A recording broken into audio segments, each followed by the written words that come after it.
Yeah, look, it's already look, this is Taylor Swift in her prime. I'm sure the show's amazing, so ticket prices are crazy, but I get that, to a point, right? Yeah.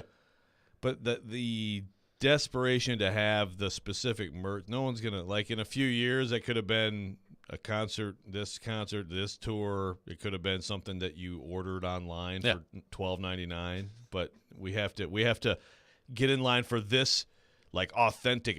Are these like verified, like Twitter? Yeah, maybe like so. Verified merchandise. Why is it so important? I just know that, like, if I owned a dress shop around here the last couple of weeks, I'd be feeling pretty good. Like my wife and, like, all of her friends that are going to this thing, new dresses. For some reason, This is a thing with Taylor Swift. And I was like, it's a concert. What are we doing? It's an outdoor concert where it may be raining. Yeah, man. I know. Believe me. I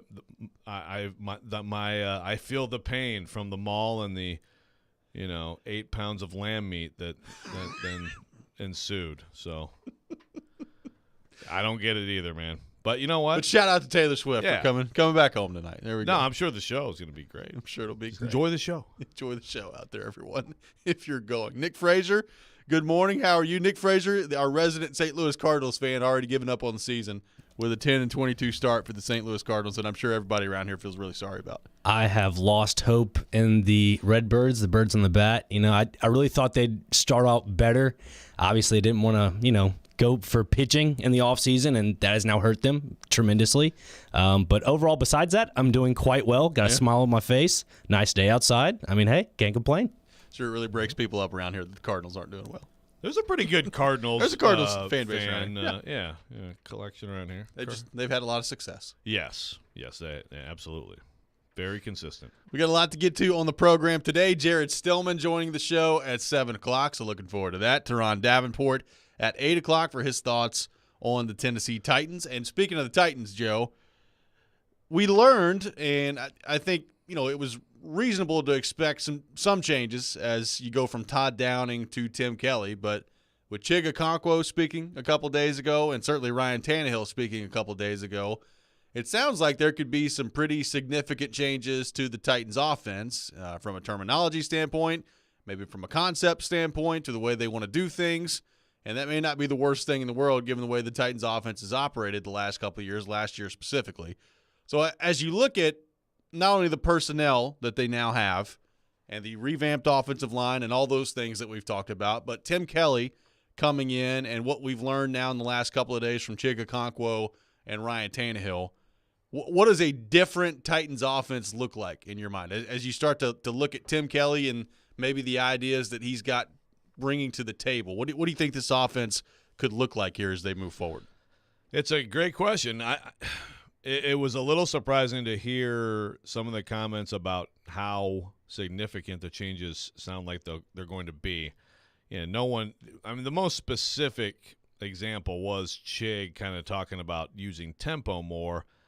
I asked Tannehill about that specifically, and he sort of said, yeah, that's part of it, but it's just the idea of putting more pressure on the defense. What does that mean? I mean, everybody wants to do that, right?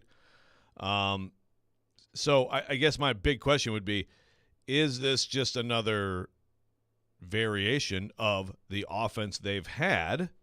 Because you can still have different plays, different terminology, all that stuff within like the Shanahan is what I call it.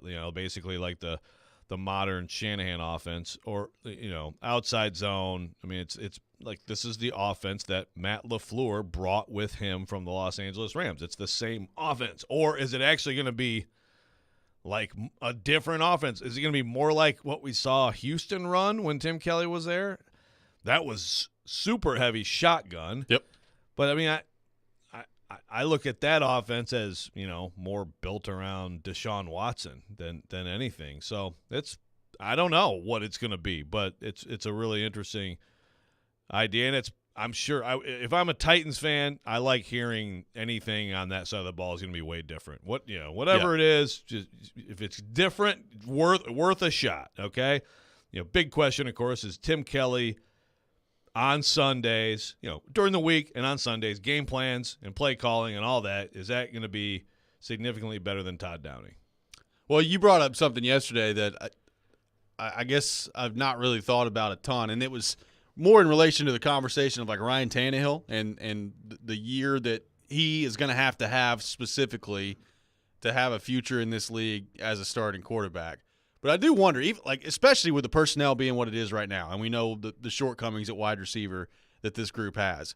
But if this offense goes out there and maybe they're not top 10 or anything like that, but they're significantly better than they were a year ago, how much are we just going to simply look back over the last couple of years and we can talk about A.J. Brown and we can talk about all these other things that are all valid. But how much are we just going to simply look back and say, man, Todd Downing was an awful hire at offensive coordinator if Tim Kelly comes in and things get significantly better?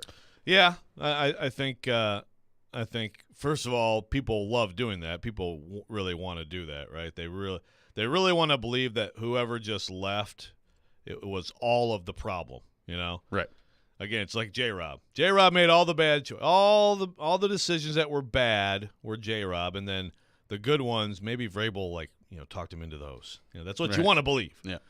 So yeah, I mean, I think that's a possibility. And again, I don't think Downing was great by any means. I think he had limitations, but Kelly has limitations too. So if Kelly takes similar limitations now. If Kelly has a much better offensive line, he'll look like a much better offensive coordinator. Yeah. But, yeah, look, I mean, Downing, 3 seasons of evidence, lots of other factors around him that were not great. If you're Todd Downing or in Todd Downing's family, you can sit here and say, give me what Arthur Smith had in 2020 one time. Right. And let me show you what I can do. But you know what? Didn't happen. And, hey, even through all last year and the 2 years and everything that went on, he's still hireable, so that's good. But yes, yeah. I think that it may be that where it's Arthur Smith. That's what Titans hope is. It's Arthur Smith, Tim Kelly, and then you had the couple bad years in between. That's also, that's on Vrabel. If that's the case, that's on Vrabel for making that hire. Great instincts with Arthur Smith, not so much with Todd Downing. Well, it's interesting, too, because, going back to the offense, I think when people hear different, they think, okay, does that mean that they're going to, quote-unquote, modernize the offense and throw the ball a little bit more and do all those things? And I hear that. I don't know that I think different necessarily means throwing the ball way more. Like the Titans are all of a sudden going to become like some gunslinging team where they throw the ball 40 times a game. And quite frankly, if that was their approach, I think a lot of Titans fans would want to see that. But I don't think that's a good idea based on the personnel that they've got at the moment. Right. Like the more that you could hand the ball to Derrick Henry, and you're going to need to throw the ball obviously to Treylon Burks and Kyle Phillips and the guys you have. But the Titans don't have the horses right now to just turn back and throw the ball 45 times a game. Right.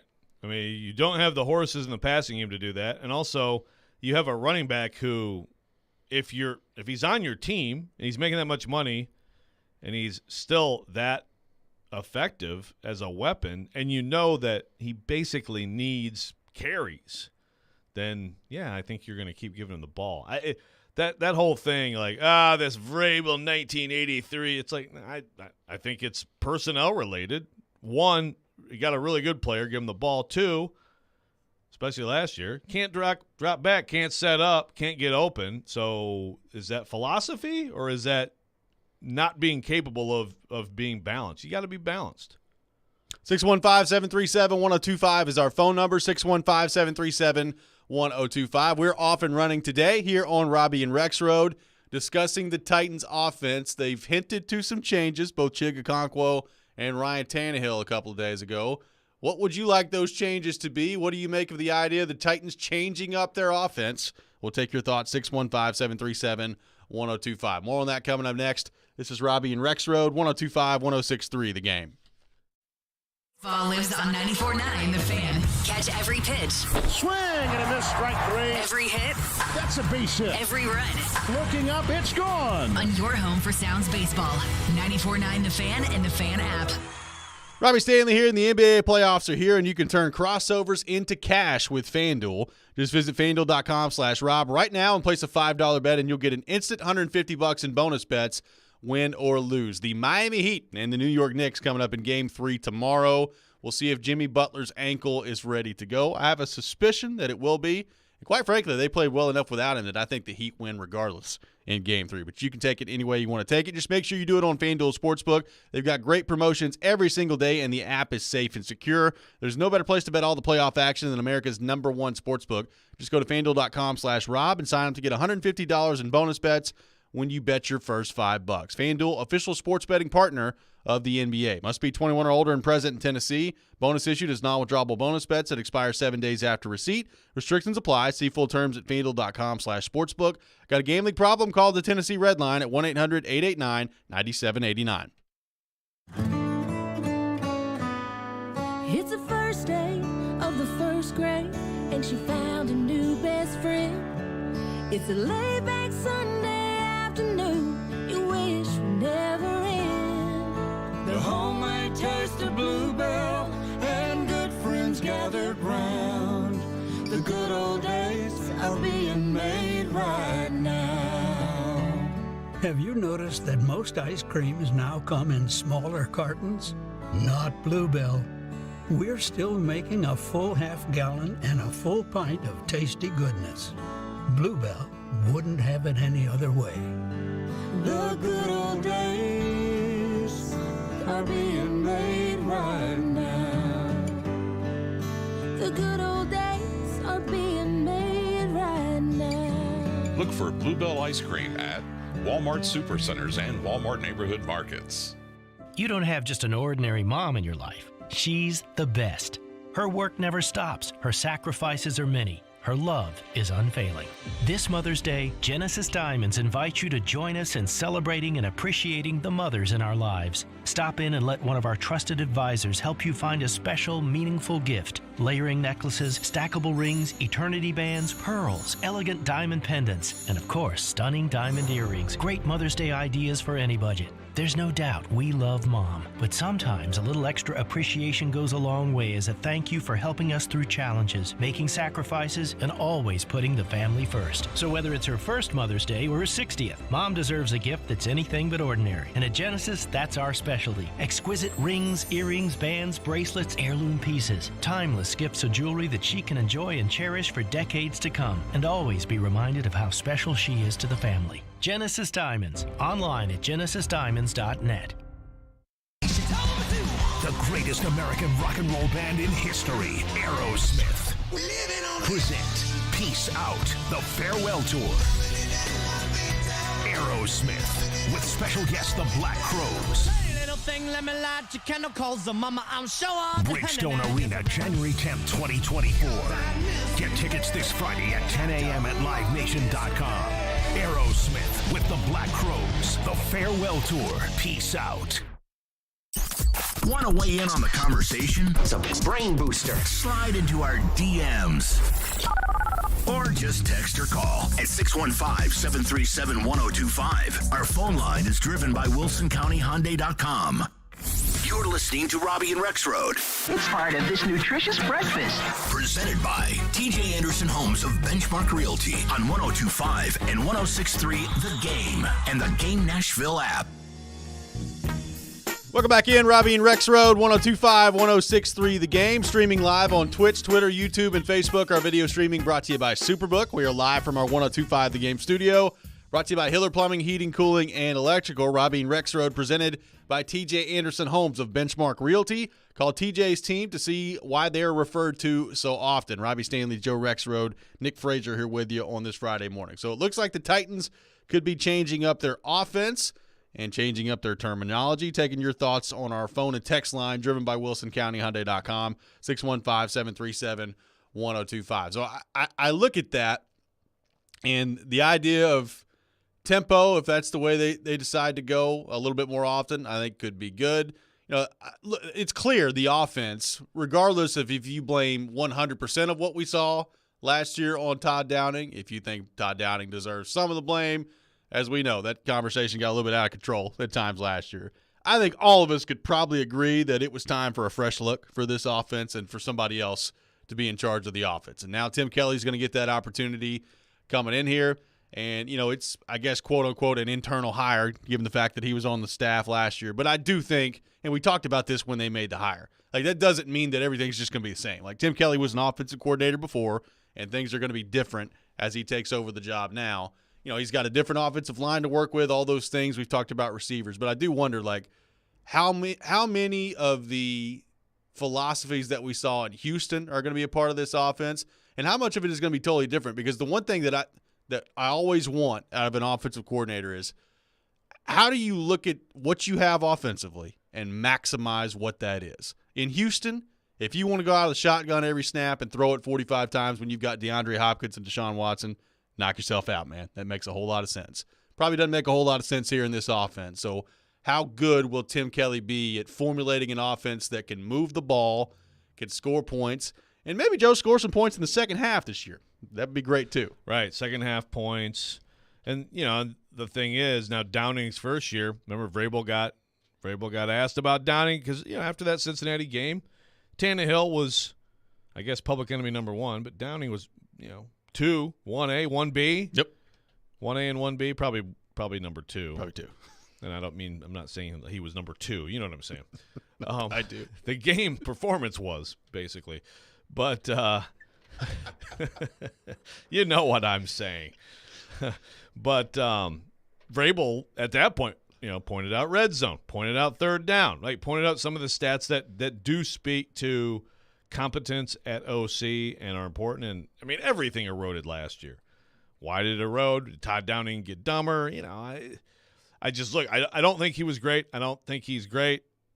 You can do better than him. But those are the stats. Third down efficiency. The red zone has been that's kind of been a thing. Really, the red zone for the Titans, even going back to Malarkey, which has nothing to do with this discussion, but I'm just saying, like, they've had good red zone. Like Mariota was really good in the red zone here. They need to get back to that. Obviously, you gotta finish drives with touchdowns. Last year it's like, how many drives did they even have that were promising enough to finish in touchdowns? There was a lot of problems, right? But yeah, the second half scoring thing, and we talked about it 8,000 times last year. It's, like Peyton Manning, I was so happy that Peyton Manning said that whenever he said on the Manning cast, like, we go into the locker room, like, go to the bathroom and go back out. Yeah, it's like halftime adjustments.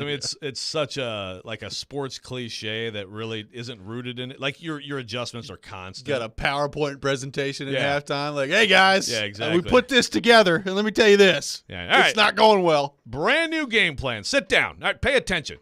Get off your phones. Yeah, it is. Look, bottom line, if you're that bad after halftime, why is that? I'd say after halftime, you're getting out adjusted, you're getting out coached, or whatever. Like the Titans are built, or have been built, for Derrick Henry to start crushing defenses in the fourth quarter. That's the whole idea of giving him these carries, right?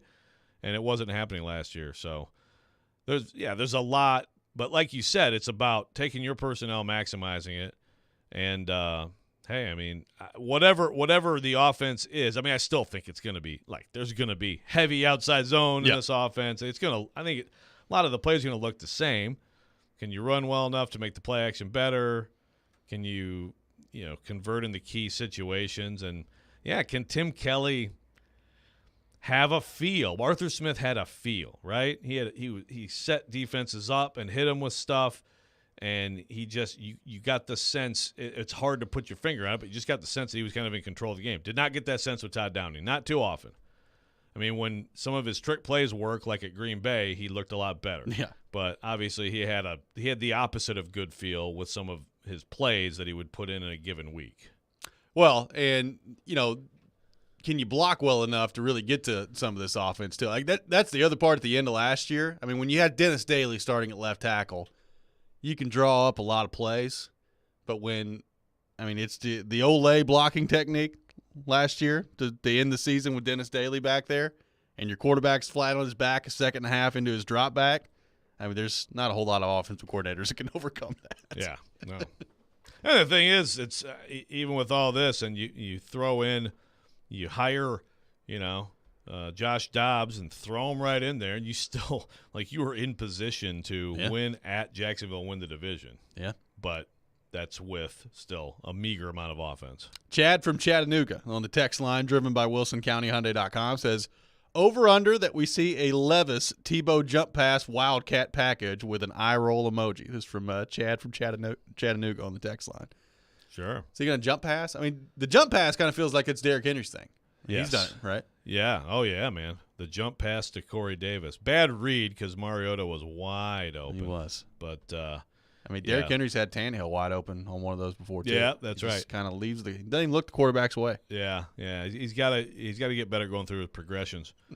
But look with Levis whenever he plays, and I know we're going to talk about that some later today. But certainly, I think the QB run element is there. It's something that certainly getting him on the move and things like that can be effective. I mean, it is with Tannehill too, but I feel like as things have progressed, you've got to protect the guy.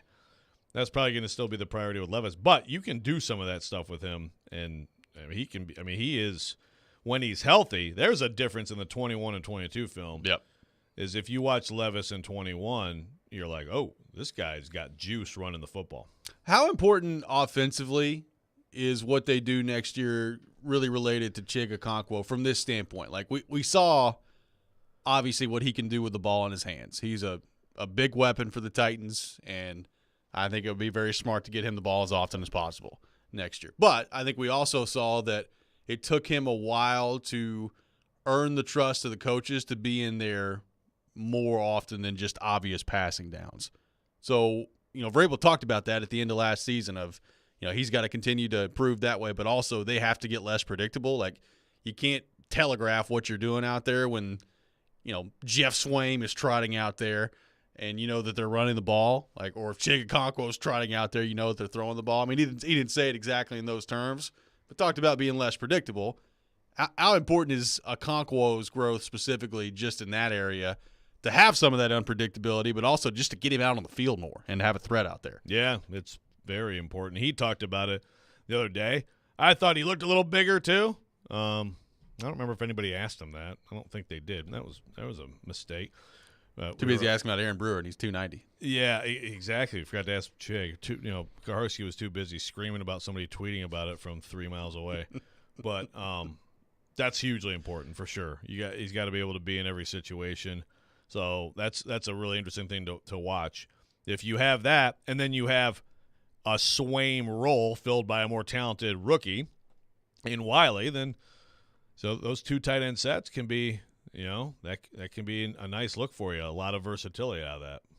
Yeah, and I'm interested to see too. I mean, with Wiley coming in, but also with Okonkwo there, like how much better does he look this year? Because we talked about the Jonnu Smith comparison before, right? And even early on in Jonnu Smith's career, you could see like he caught the ball, and you could see the after catch ability. And you're like, oh, okay, might have something there. But it took him a while to kind of round out his game.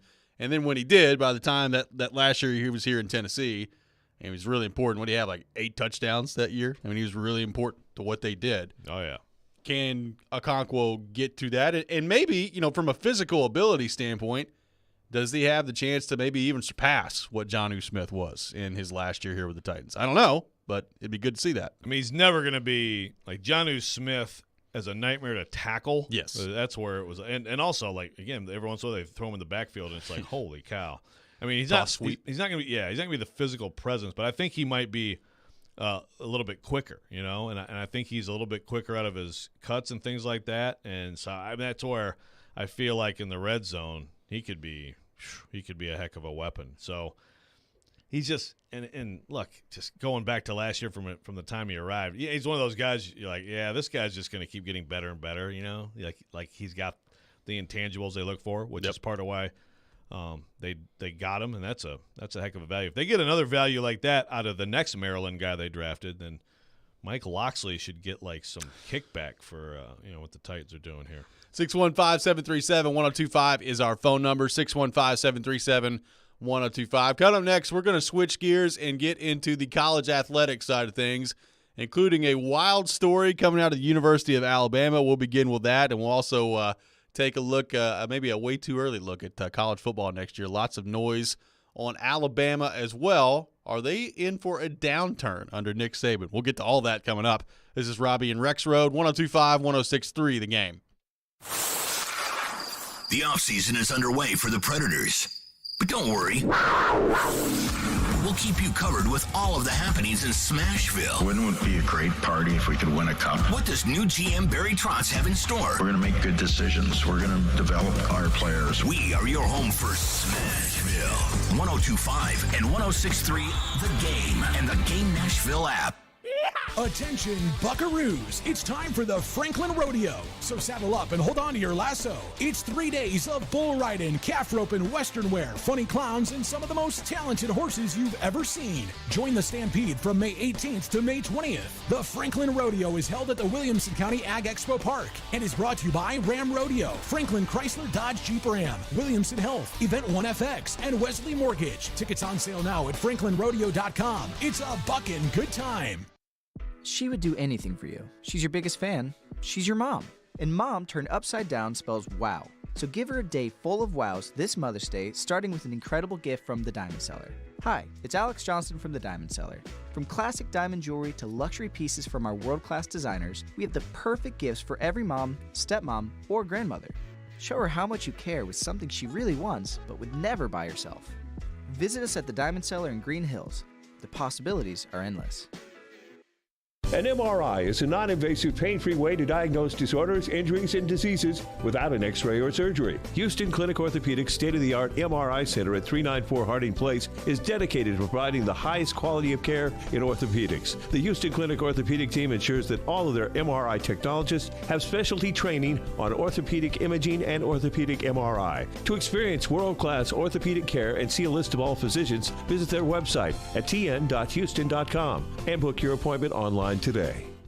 Bert Kreischer presents Tops Off World Tour. I look at my dad, I go, hey dad, maybe we should sit down. I don't think your owl's out tonight. 30 seconds later, whoo, right on top of it we hear, whoo. My oldest daughter goes, Dad, look across the lake at the old man on his dock. There's another drunk, blind old white man just, Bert Kreischer live on stage, Friday, November 17th, Bridgestone Arena. Get tickets at Ticketmaster.com.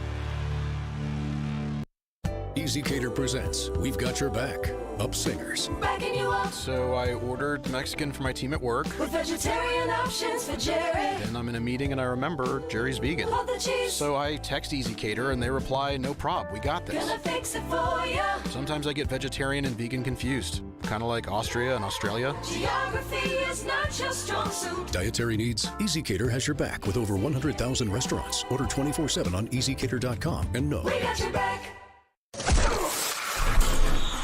A show that lives and breathes sports. Focus in, focus in, focus in. From the SEC. Credit to the Alabamas, the Georgias, and the Ohio States of the world. To the Preds. They've been in a lot of really tight games, but they're not winning enough of them. To the Titans. He's talking about what this franchise has built over the years. Caroline, Willie, and D-Mace. What is this? Check it out. Weekdays from 11 to 2 on 102.5 and 106.3 The Game and the Game Nashville app.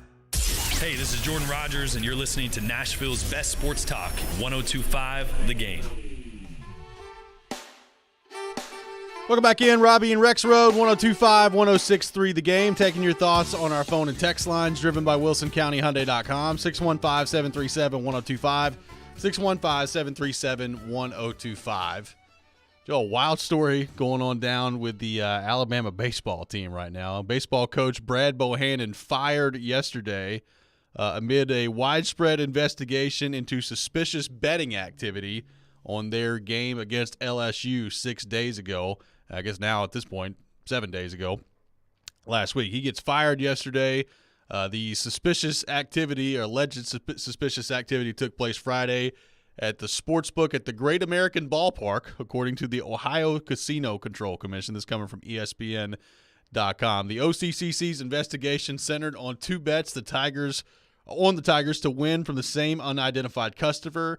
Multiple industry sources told ESPN. A source familiar with the investigation told Pete Thamel there's no reason to believe any student athletes are involved. Alabama's scheduled starting pitcher Luke Holman got scratched before the game due to back tightness, and he got replaced by a sophomore who hadn't started since March the 16th, and obviously LSU won that game. But the allegations are that whoever was making these bets, according to sportsbook surveillance video, was communicating directly with Bohannon at the time. This is what has been told through ESPN as well. So obviously he's been fired, and that's a huge deal. We've talked about like gambling in sports, and we've seen several different examples of that over the years throughout a couple of different sports. But now Brad Bohannon right at the center of this thing at Alabama and has been fired. By the way, Alabama played Vanderbilt last night and beat Vanderbilt in the first game of the series in the aftermath of all this. But Brad Bohannon out for a gambling scandal down in Alabama. Yeah, it's wild, and it's you can look at this two ways. One, it's like, man, gambling's everywhere. It's all over the place, and now look at this stuff. Look at this mess, It appears that a coach – one thing that I'd like to know was it like, okay, the player was legitimately hurt, so he just knows, okay, well, the back tightness is the back tightness, and so now we're going to have a problem. So, yeah, put this bet down. Or, I'm assuming that's it as opposed to – hey, you're not pitching today. Yeah, are you sure your back isn't hurt? But regardless, I'd love to know, one, like the size of the bet or the bets, because obviously they must have been huge to trigger all this stuff. Yeah. So it's a mess. Also, you could look at it and say, see, there's something good about having everything out in the open like this and regulated like this, because in the old days, if it's just, someone tell your bookie, yeah, go ahead and go to your bookie and put a big chunk of change down. I mean, the bookie could call his own investigation if he wants or not take the bet, right? Right. I mean, we do have this. We have oversight now, so there's something to be said for that. Look, I mean, going way back, you can go back to the Boston College point shaving scandal of the 70s, which was part of, the Lucchese crime family and in the movie Goodfellas. I mean, like stuff like this, there's little glimpses that come out publicly. I think there's a whole lot more that will never see the light of day. So in a way, I look at this and say, okay, here, everybody here, check this out. Like, you will be found out. It's just for Bohannon, he just flushed his career down the toilet. Yeah. I mean, unbelievable. Well, and obviously this is not the first story we've seen on this front over the course of the past couple of years. I mean, Calvin Ridley got suspended an entire year for betting. The Lions players that we talked about with Jameson Williams being suspended to start as well. I said it back at the Calvin Ridley thing. When the information was gathered on Calvin Ridley, I think it came out eventually, finally, that I guess he had bet on the Falcons to win, which I said at the time, and I still stand by, is like, I don't care about that. Like, if you're betting on yourself to win, whatever, it doesn't bother me. Right. But this is why the NFL comes down so strong on that, and why you have to come down so strong on that, is because it's not always teams or players betting on themselves to win. Right. And this was not the case. And obviously you go back to, Pete Rose, recent Preds guest, Pete Rose, and all the question about betting against them at times, things like that. I mean, that's the thing. Speaking of oversight, the NFL, I mean, Jameson Williams was betting on, did something else, but he just was on their Wi-Fi. Yeah. So he gets 6 games. Yeah. He wasn't even betting on football, right. So, I mean, I think it's good. I mean, as hypocritical as it is, in particular with the NFL, when you think about some of the things people have done and get nothing for, right. And now it's like, oh, Jameson Williams put a $5 bet on a hoops game on the Lions Wi-Fi, so missing 6 games. I mean, it's ridiculous, but I'm glad that there are mechanisms to watch this stuff.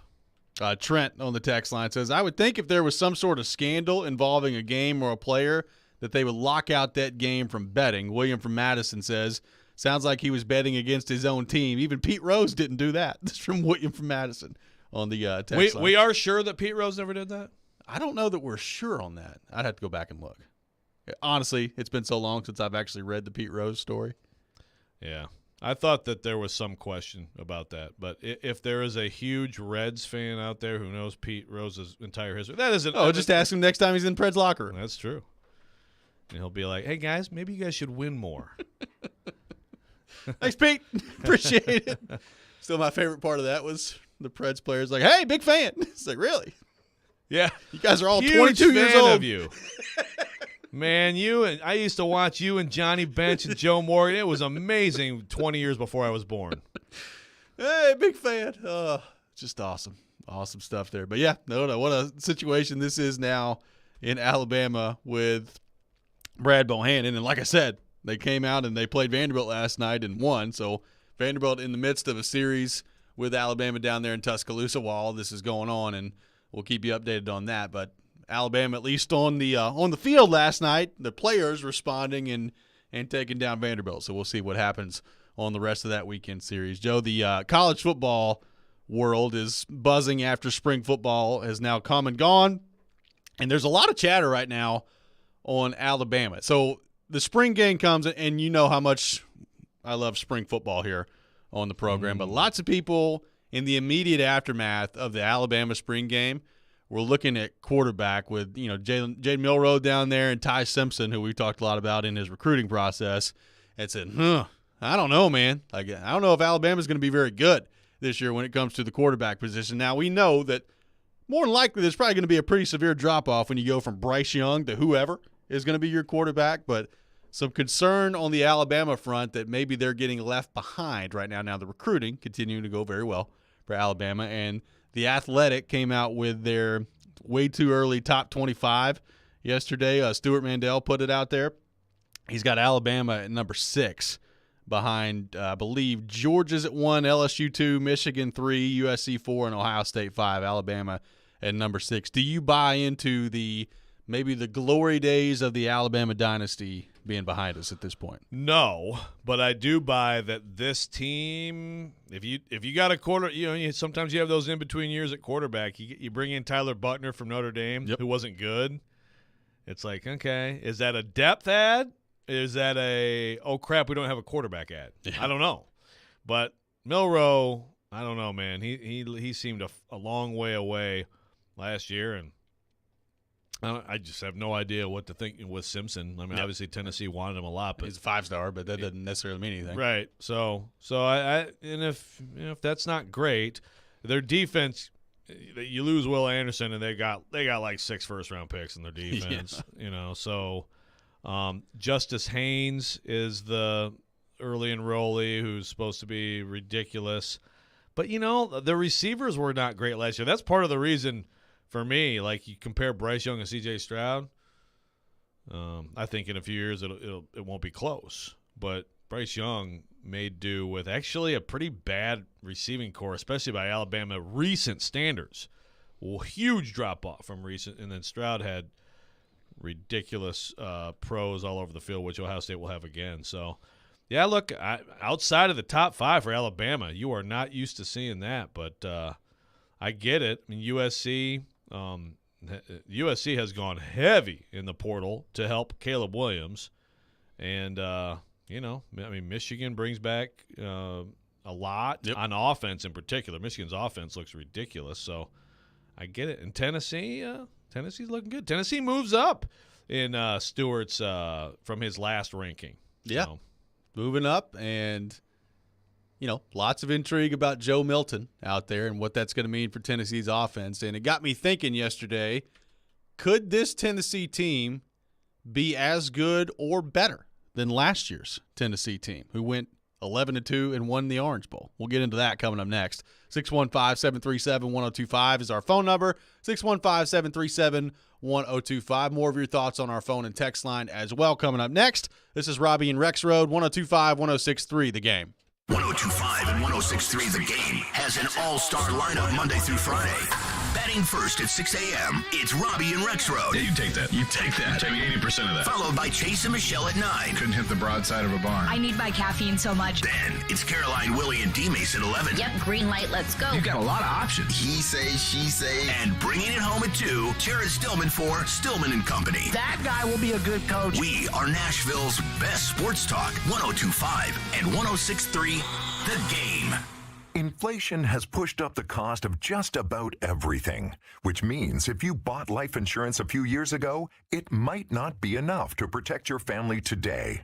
Now is the time to get the insurance you need at a price you can afford.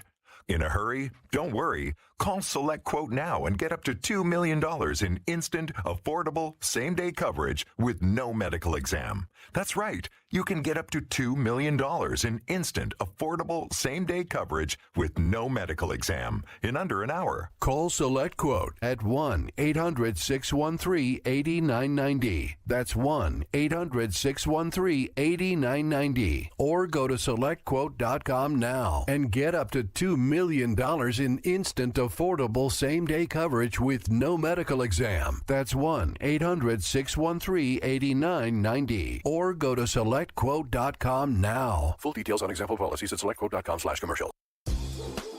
Harmon Energy is your one-stop petroleum solution across all of Tennessee, offering turnkey petroleum solutions for professionals in major industries, serving trucking fleets, construction companies, industrial plants, and more. Whether a large corporation or owner-operator, Harmon Energy has your diesel fuel, lubricant, DEF, and equipment needs. No matter how you're getting there, start with Parman. Visit ParmanEnergy.com for more info. Your Tennessee petroleum solution, providing totally outrageous customer service.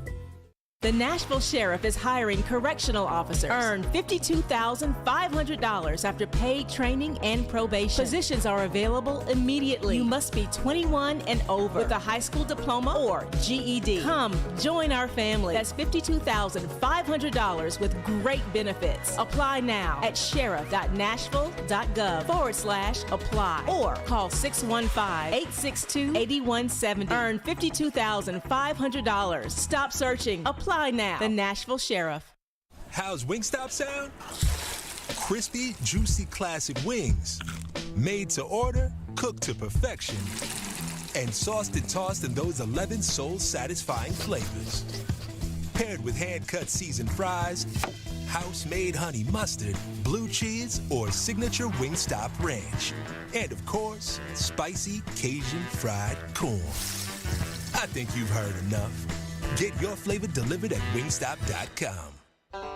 Honey, what's an 8-letter word for difficult to explain? When we planned on retiring, we never planned on Medicare being so confusing. What's a 6-letter word for special skills or knowledge? Fortunately, Farm Bureau Health Plans is an expert on all things Medicare.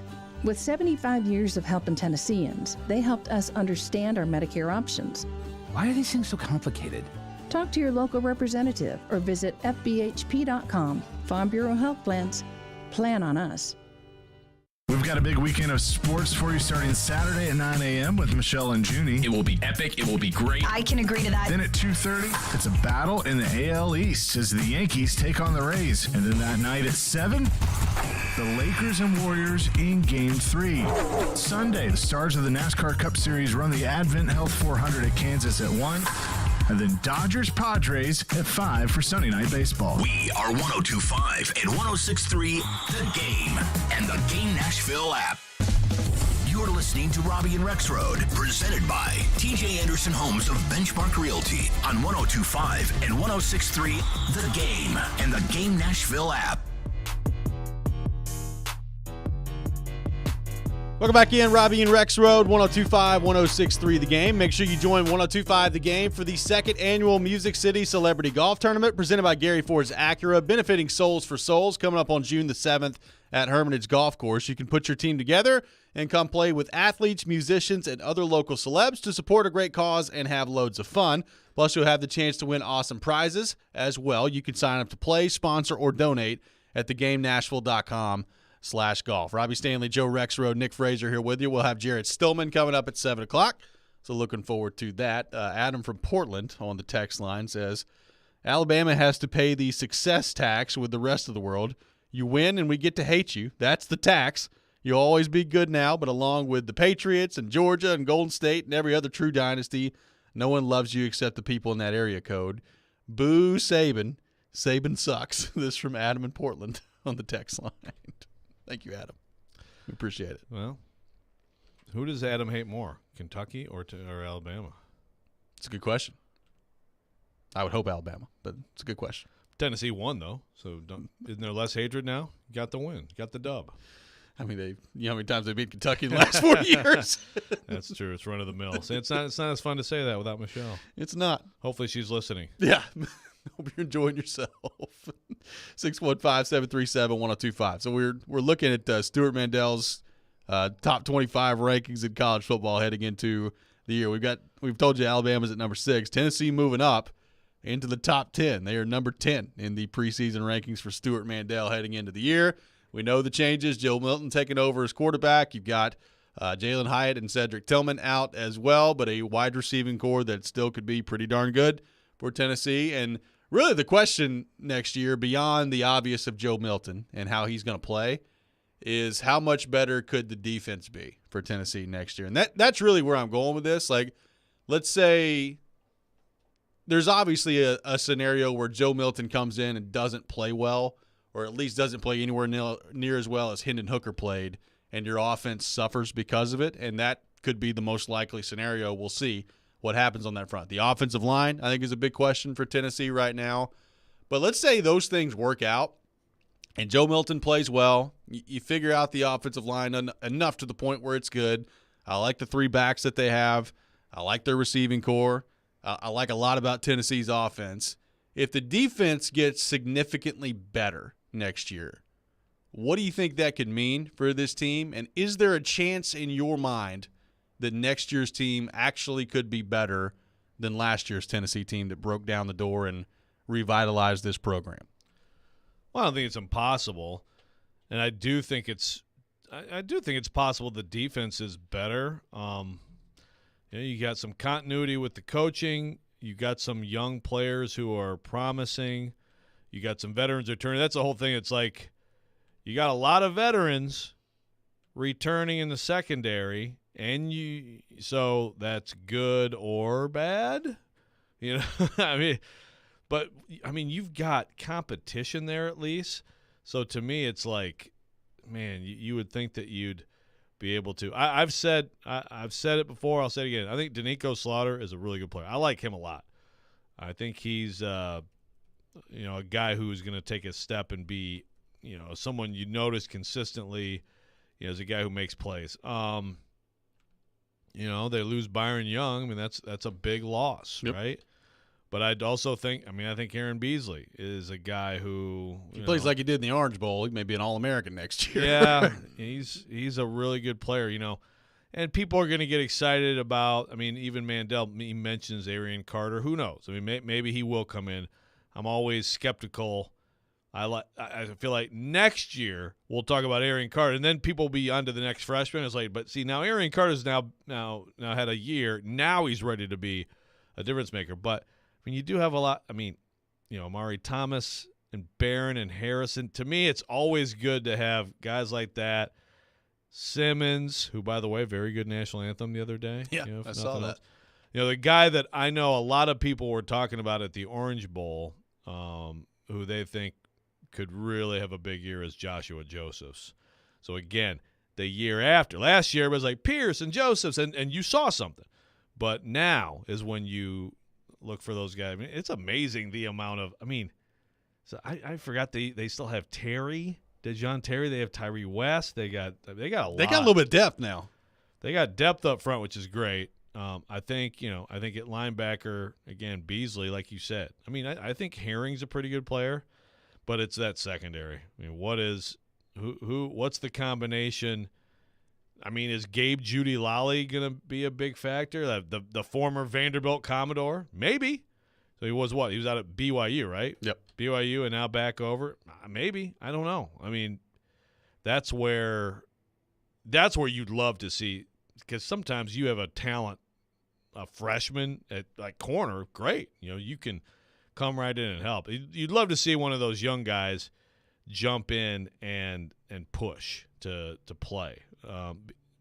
Not that the other guys can't get better, but I feel like the talent level there still isn't good enough. And look, it is tough to play defense with that offense on the other side. It just is. Yeah, no question. I mean, with the pace that they go and how quick they like to go, you're out there a lot. If you're and practicing is just it's hard. It's hard to practice. Yeah. Unlike a lot of other teams when that's the offense with the ones.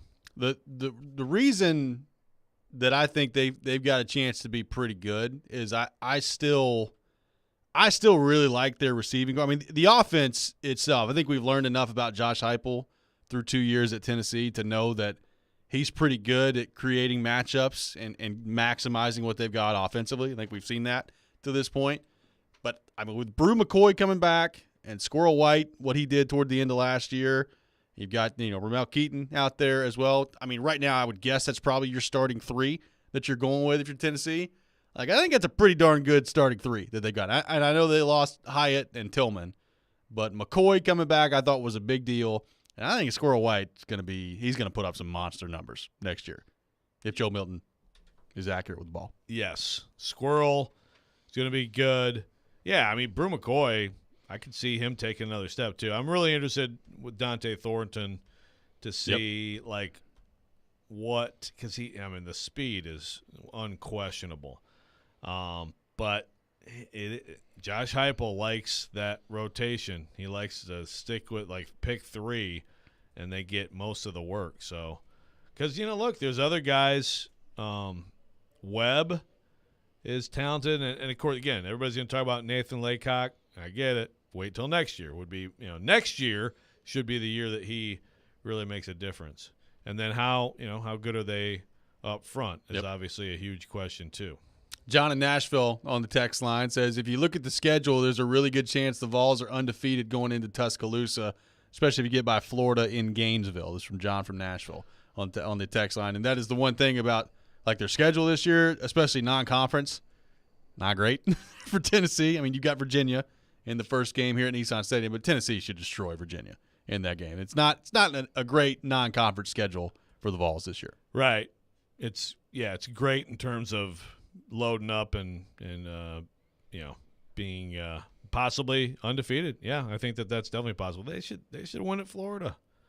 I mean, is Florida going to be crap this year? I don't know. It's a good question. I mean, Tennessee absolutely should be the favorite heading into Florida. The one that's interesting, and without reading too much into the schedule, on May the 5th before the college football season, A&M's coming into Knoxville this year, and I have no idea what they're going to be. Jimbo coming in with Jimbo's revenge, with the noise around that place right now, and the archaic offense that he's been running. And does he change any of that up? They've recruited well, they've got talent, but I have no clue what Texas A&M is going to be next year. Yeah, no, but that is a really interesting game on the schedule because right now you look at it and it could be, here comes the circus just coming, you just easy money, or it could be that the remaining talent of all the talent that they've accumulated actually does something this year. I will say, we talk about being undefeated heading into the Bama game if you're Tennessee this year. I mean, they did just get absolutely punked by South Carolina last year, and South Carolina's got Spencer Rattler coming back, and they're coming into Neyland on September 30th. So, that'll be a big one. My guy Shane Beamer. Yeah, your favorite. Devin from Dover says Thornton will be over Ramel Keaton. I know. I think a lot of Tennessee fans think that. I don't think so. And you know what?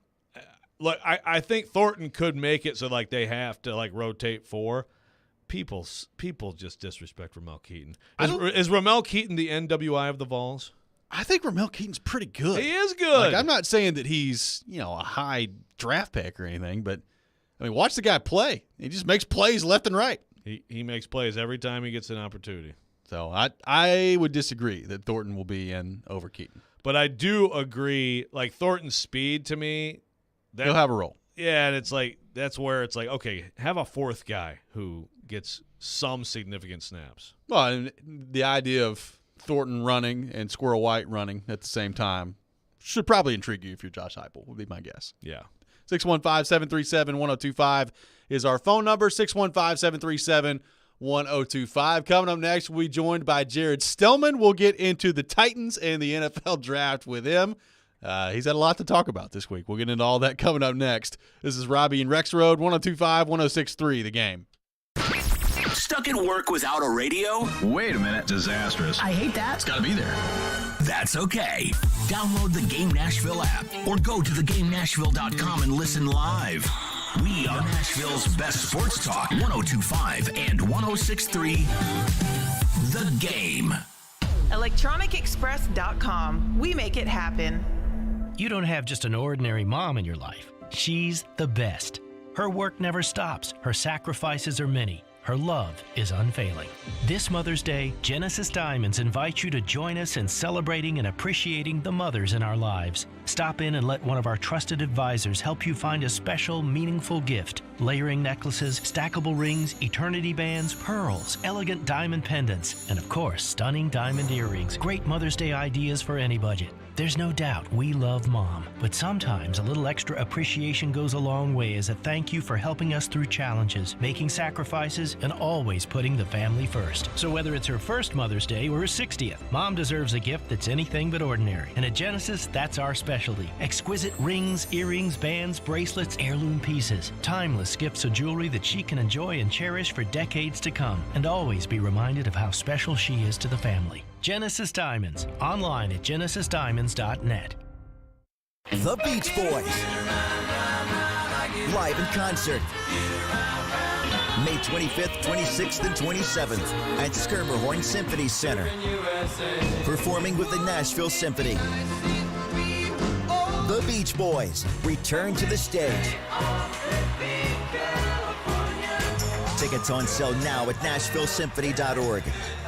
Don't miss the Beach Boys live with the Nashville Symphony. Hey, it's Withrow. Regal Realty Group and Monarch Title have made it even easier for you to buy or sell your house. Their updated website is very helpful for buyers and sellers with a list of communities and featured listings and answers to questions you may have when selling. Take a look around at regalrg.com. You'll find your new home with their super easy search bar. Regal Realty helps from contract to closing and everything in between, like inspections, appraisals, and paperwork. Let them do the heavy lifting and make it easy for you. Everything you need is at regalrg.com. Discover credit cards automatically double all the cash back you earn at the end of your first year, which means... Wait, hold up. Question for the audio engineer. Go ahead. Did I read that right? Discover automatically doubles all your cash back? Yeah, that's what the script says. So if I get a Discover card right now, I can earn twice the cash back. Apparently. Wait! Unlimited first-year cash back match, only from Discover. See terms and learn more at discover.com/match. Live from the Hiller Plumbing, Heating, Cooling, and Electrical Studios. WPRT FM Pegram, WPUZ HD2 Laverne. Nashville's exclusive home for the Nashville Predators. 102.5 and 106.3. A gunny performance. Do your job. And the Tigers regain the lead. The Game. A Cromwell Media Station. Mixing sports and a little bit of fun. This is fun! On your morning drive. This is Robby and Rexrode. With Robbie Stanley and Joe Rexrode. Presented by TJ Anderson Homes of Benchmark Realty. On Nashville's best sports talk, 102.5 and 106.3 The Game. And on the Game Nashville app. Ladies and gentlemen, it's showtime. Hour number 2, Robby and Rexrode, 102.5, 106.3 The Game. Robby Stanley alongside Joe Rexrode, Nick Fraser here with you on this Friday morning. And as we do every Friday morning at 7 o'clock, we welcome in our friend Jared Stillman to the program. Jared, good morning. How are you? Good morning. Good morning. Glad to be on. Glad to have you with us. Jared, I have to get your thoughts. First off, another victory by Joe Rexrode. So a lot of wins piling up for Joe and Jared versus Joe in the competition. I forgot what even the sticking point was. It was something ridiculous that Caroline. Well, it was it was a ridiculous opinion by you. It was Doesn't. it was a quarterback. Yeah, there's a quarterback controversy because Get Up talked about it. Yeah, that's right. Yeah. Oh yeah. There's a controversy. NFL Live, and let me say this: I will say, Chris Sanders says that we're going to have a quarterback controversy. He did. Your people at the Athletic think the Titans are going to be horrible. Yeah. I mean, the Dane Brugler mock draft has the Titans picking 5th, That is and true. the power rankings have the Titans 29th. So I would tell you, Joe, if the Titans are 29th. There will be people clamoring for Will Levis to play, right? And then Will Levis will play. So then that makes me think that we will have a quarterback controversy. So that actually makes me think that I'm more right because I read your publication. Right. So again, Nope. No. The Athletic said it, so it must be true. Right, so people can project that the team's going to be bad and all that stuff. That's fine. Quarterback controversy means in the building, they're like, I don't know which one of these guys is going to be the quarterback, and you know that's not the case. How many teams have a quarterback controversy in a given year? That's a good question. I don't know. I don't know, Jared. Do you have the number for us? No, I mean, like, I'm serious. Like, quarterback controversies do not exist anymore. The society's too soft. You know, I was for some reason watching the 1981 NFL draft on YouTube last week, and they had Greg Gumbel breaking down the individual teams. And the first team was the Saints. And Greg Gumbel was like, the New Orleans Saints are picking at the top of the draft because they have been downright incompetent when it comes to drafting of late. And I'm like, you could never say that on TV anymore, or else the team would never talk to that guy again. Oh, you remember when Kuiper got into it with the Colts GM about Jim Harbaugh and not taking Trent Dilfer? Oh, yes, man. with Bill Tobin. Yeah. I mean, so, like, nobody can say the truth anymore. And because society's so soft, we now do not have quarterback controversies. And that's just how it is. No, all we have is people making them up, like you're contributing to. I mean, like, we talk about them all the time. We want there to be a quarterback controversy. Everybody wanted Malik Willis to be a viable starting candidate last year, and it was stupid. And this is different. I do not want a quarterback controversy. I do not. Chris, I didn't even think there was one. Chris Sanders you are pushing it right now. ESPN said there was going to be one. My thing is, a quarterback controversy to me is actually outside the team and not on the team. Like, it's just stupid. Different. Yeah. So, Jared, I have to say, there are people that think that you, Joe, and myself are nuts thinking Caroline, and Derek, and TD, right, and everybody else except for Willie. They think that we're nuts for watching how the C.J. Stroud stuff went down and thinking that the Titans, number one, that was their there are people that actually believe that C.J. Stroud was not the Titans' target, which I can't for the life of me figure out if you follow the reporting. But what do you make of all this? And more than anything, the Titan fan reaction to the C.J. Stroud part of this and everything that went down with the Texans, and obviously the end result of ending up with Will Levis. I mean, I think fans should be absolutely mortified by how that played out. I mean, again, I think sometimes people only see the end result, and so that's all they care about, and they don't care about the process of which leads you there. But if your process is flawed, then 9 times out of 10 you will fail. So everyone's like, well, I don't even like C.J. Stroud. Well, that doesn't matter. I don't like C.J. Stroud that much either. But at the end of the day, you leaked out your draft plans. Houston hid theirs and knew yours and changed theirs because they knew yours. And Indianapolis hid theirs and didn't change theirs because they knew yours. And that's just absolutely unacceptable. I mean, to me, that is the same as walking into the Texans locker room before the game and saying, here's our playbook for today. Here's what we're going to call on first down. Here's what we're going to call in the red zone. Here's what we're going to call on third down. This is when we're going to go for 2, and these are the plays we're going to run. And everybody would say, well, you would never do that. That's what you did last week with the draft. And I have to tell you, if I own the team, I would,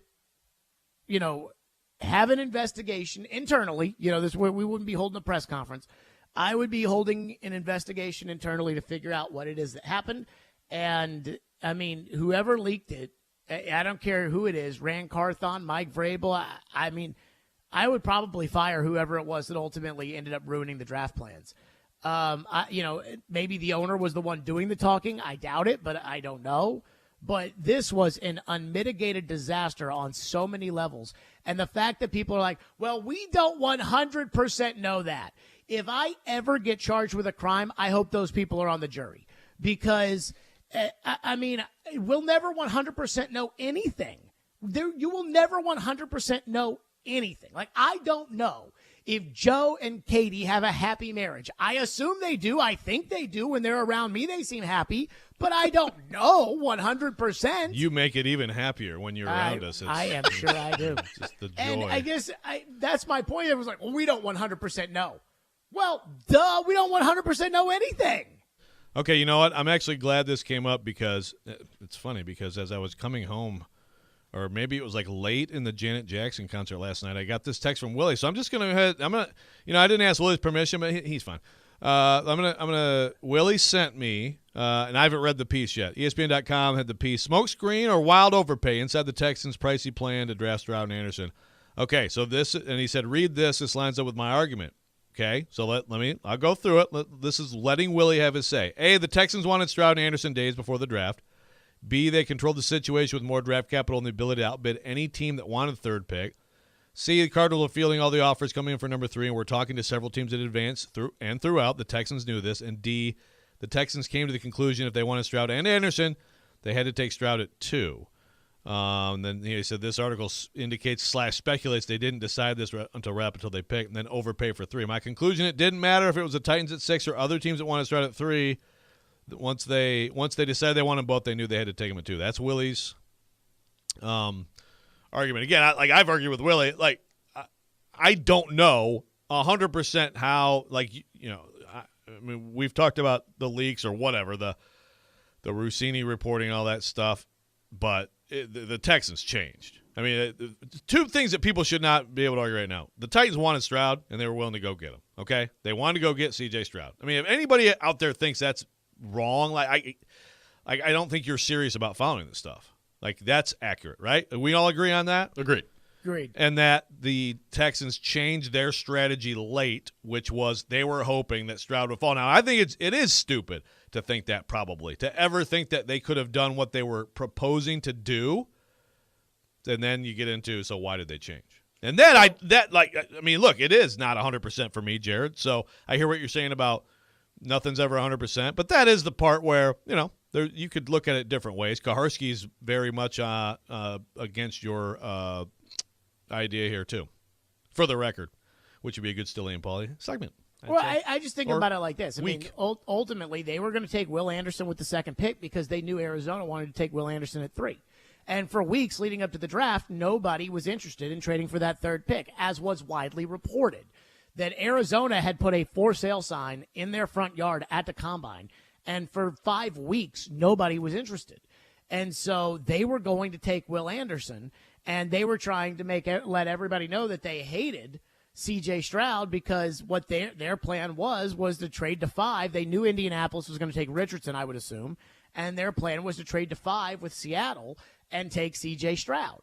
And when all of a sudden it came out that the Titans were going to take Stroud, it was, we may lose one of these 2 guys. Which guy are we more willing to lose? And they said, well, we're more willing to lose the pass rusher to a team in the NFC West than we are to lose the quarterback to the team in our own division.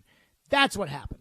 And if you don't think that that's what happened, I can't help you at this point. It's not a conspiracy theory. It played out on national TV in front of all of us. You think they sent Diana Rossini? You think they diverted Diana Rossini from Indianapolis to Nashville to report on the Titans drafting at 11 and taking a guard? No.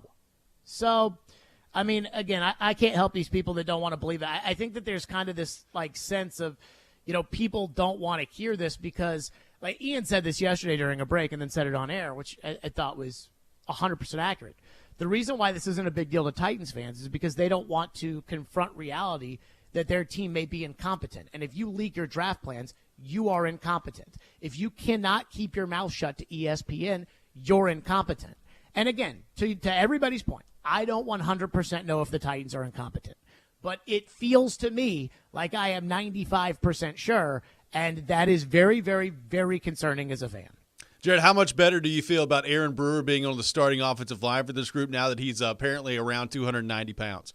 I said this yesterday, and I may end up having to write a check for $1,000 because of it, but I will legitimately pay $1,000 to a charity of Aaron Brewer's choice if he steps on a scale in front of me and it says 290 pounds.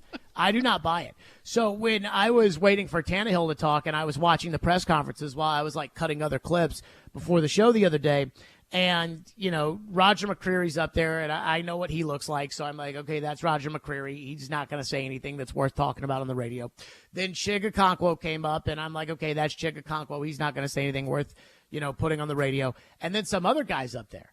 And I'm like, who the hell's that? I'm like, is that a linebacker? Like, is that Arden Key? Like, is this some guy I don't know? Is that a place kicker? I'm like, who the hell's this guy? 150-pound place kicker up there? Aaron Brewer. And I was like, he looks like a linebacker. So unless every linebacker's lying about their weight and they're actually 290 pounds, I don't foresee Aaron Brewer being 290 pounds. I do not see it. And plus, I think it's like height. You know, when a guy is reported as, 5'11", and he's really 5'9", Yeah. Like the guys in the Predators that are 6'1", and then you stand in the locker room and they're as tall as you are. Yeah. Like, that is what I feel like Aaron Brewer's doing with his weight. I mean, he's probably like 275. Well, he said he's around 290. I mean, around can mean a whole lot of things. Like if he's like 286, you're wrong. You round it right? up? I mean, Well, basically, if we're going to do you're- this you're- $1,000 thing, he's going to Bryce Young it anyways. So whatever he would be when he steps on that scale is not what he will play at Okay, this so season. you're telling me that Aaron Brewer, who is a professional football player who gets paid quite well, for your $1,000 charity donation is going to just, let's go ho-hos for a month. Come on, man. No, that's not what Bryce Young did. Bryce Young drank as much water and everything else and ate and got up there and he hit the buffet and he drank as much water and he was about to throw up. Did you hear? Right, Bryce Young had your publication, Joe. Right. The Athletic talked to NFL executives who said Bryce Young looked pregnant Right. when he stepped on the Bryce scale. Young at the had a combine. vested financial interest in loading up on his weight. Aaron Brewer in this situation, I don't think is going to go overboard, Jared. I could be wrong. So what do maybe you he think Aaron Brewer weighs? maybe he really wants Jared to believe him. You were there. Do you think he's 290 pounds? I do not look at him and say, "Oh my God, he's tiny." Look Oh, at that little fella. Oh my goodness. I mean, I don't know. Sure, 290. Yeah, like people. I mean, I look at Ben Jones. What was Ben Jones, like 310 or something? To me, you look at that dude. If you told me Ben Jones was 260, I'd believe you. I don't know. 260. Sure. I can't. I mean, some of these, you seem to have this incredible ability to gauge someone's weight. I mean, it's clear that Aaron Brewer was undersized and had to add weight. I think you might be exaggerating your observations of him a little bit. But I hope he takes you up on this. I do. Does too. He's not 290 pounds. Okay. He's too little. In And hashtag he's Jared's making film room. Way too much money, by the way. Are you when pausing? they could have given him a right of non-refusal, when they could have given him the right of non-refusal tender, and nobody would have signed Aaron Brewer to a contract, and instead they gave him a second-round tender. They just gave him an extra $2 million, which nobody talks about when we get back to the incompetence, that this team may be operating with at times. They just gave him an extra $2 million, which is unbelievable to me. So in hashtag Jared's film room, are you pausing it and like okay, let's look at the calf size because that could be a few pounds either way. Like how closely are you studying Aaron Brewer to be able to tell us what his weight is? Well, when I got to training camp and they weren't wearing pads, I saw the offensive line lineup and I was like, this guy looks like a basketball player. He doesn't look like an offensive lineman. Is that a junior high kid here for autographs? That's what and then when I was in Jared's film room watching the Packers tape because somebody told me, hey, watch Brewer play center versus the Packers because it was much better, whatever. And he's got big old Kenny Clark on him, and Kenny Clark weighs what, like 330 pounds? Yeah, he's a big boy. He's got big old Kenny Clark on him. I mean, he looked like an ant. And he looks smaller than all the other linemen, including the tackles. I mean, look, he's little. He's too small. And every time I think about the fact that the Titans are paying this man $4 million and are going to start him on the offensive line, all I can hear is Floyd's little chuckle in the back of my head. If somebody were to say, yeah, we're going to start a 270-pound offensive lineman and pay him $4 million, and I could just hear that in the back of my head because he would never do that. So, who knows? I do love this. All everybody did last year was bitch about Brewer. That's all people complained about him constantly. Then the Titans kept him. They draft Skoronski because, last year we had a 270-pound guard. The 270-pound guy is still on the line, and you're paying him $4 million more than you were paying him last year. Right. They thought he was their Ben Jones replacement center for a couple years now. So. Oh, no. Well, it's the truth. Like it or not, that's what they've thought of him. Well, they fired the people who thought that, right? They fired the line coach. You don't think that Mike? You don't think Mike Vrabel has a say in his football team? I think Mike Vrabel does. I think Mike Vrabel does have a say in his football team, and I maybe not accusing anybody of anything. Mike Vrabel may be saying too much about his football team. Oh boy, Jared Stillman with us every Friday morning at 7:00. Jared, great stuff as always. We'll talk to you next week. See you guys. All righty. Take your thoughts on the Titans, 615-737-1025, 615-737-1025. We'll react to a bunch of what Jared had to say there coming up next. This is Robby and Rexrode, 102.5, 106.3, The Game.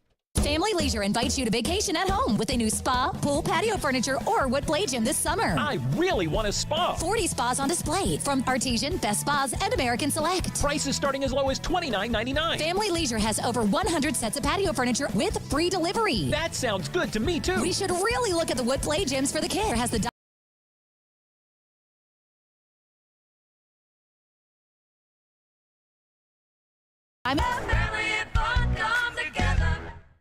Celebrating mothers everywhere, Electronic Express has what you need to make this the best Mother's Day yet. Spoil mom with brands like Samsung, Sony, LG, Breville, Jura, and more. We've also got huge savings in every department. 4K TVs, computers, housewares, smart home, and more. Plus, save up to 40% on all appliances with up to 3 years free financing. Shop in-store or online. Get more for mom at Electronic Express.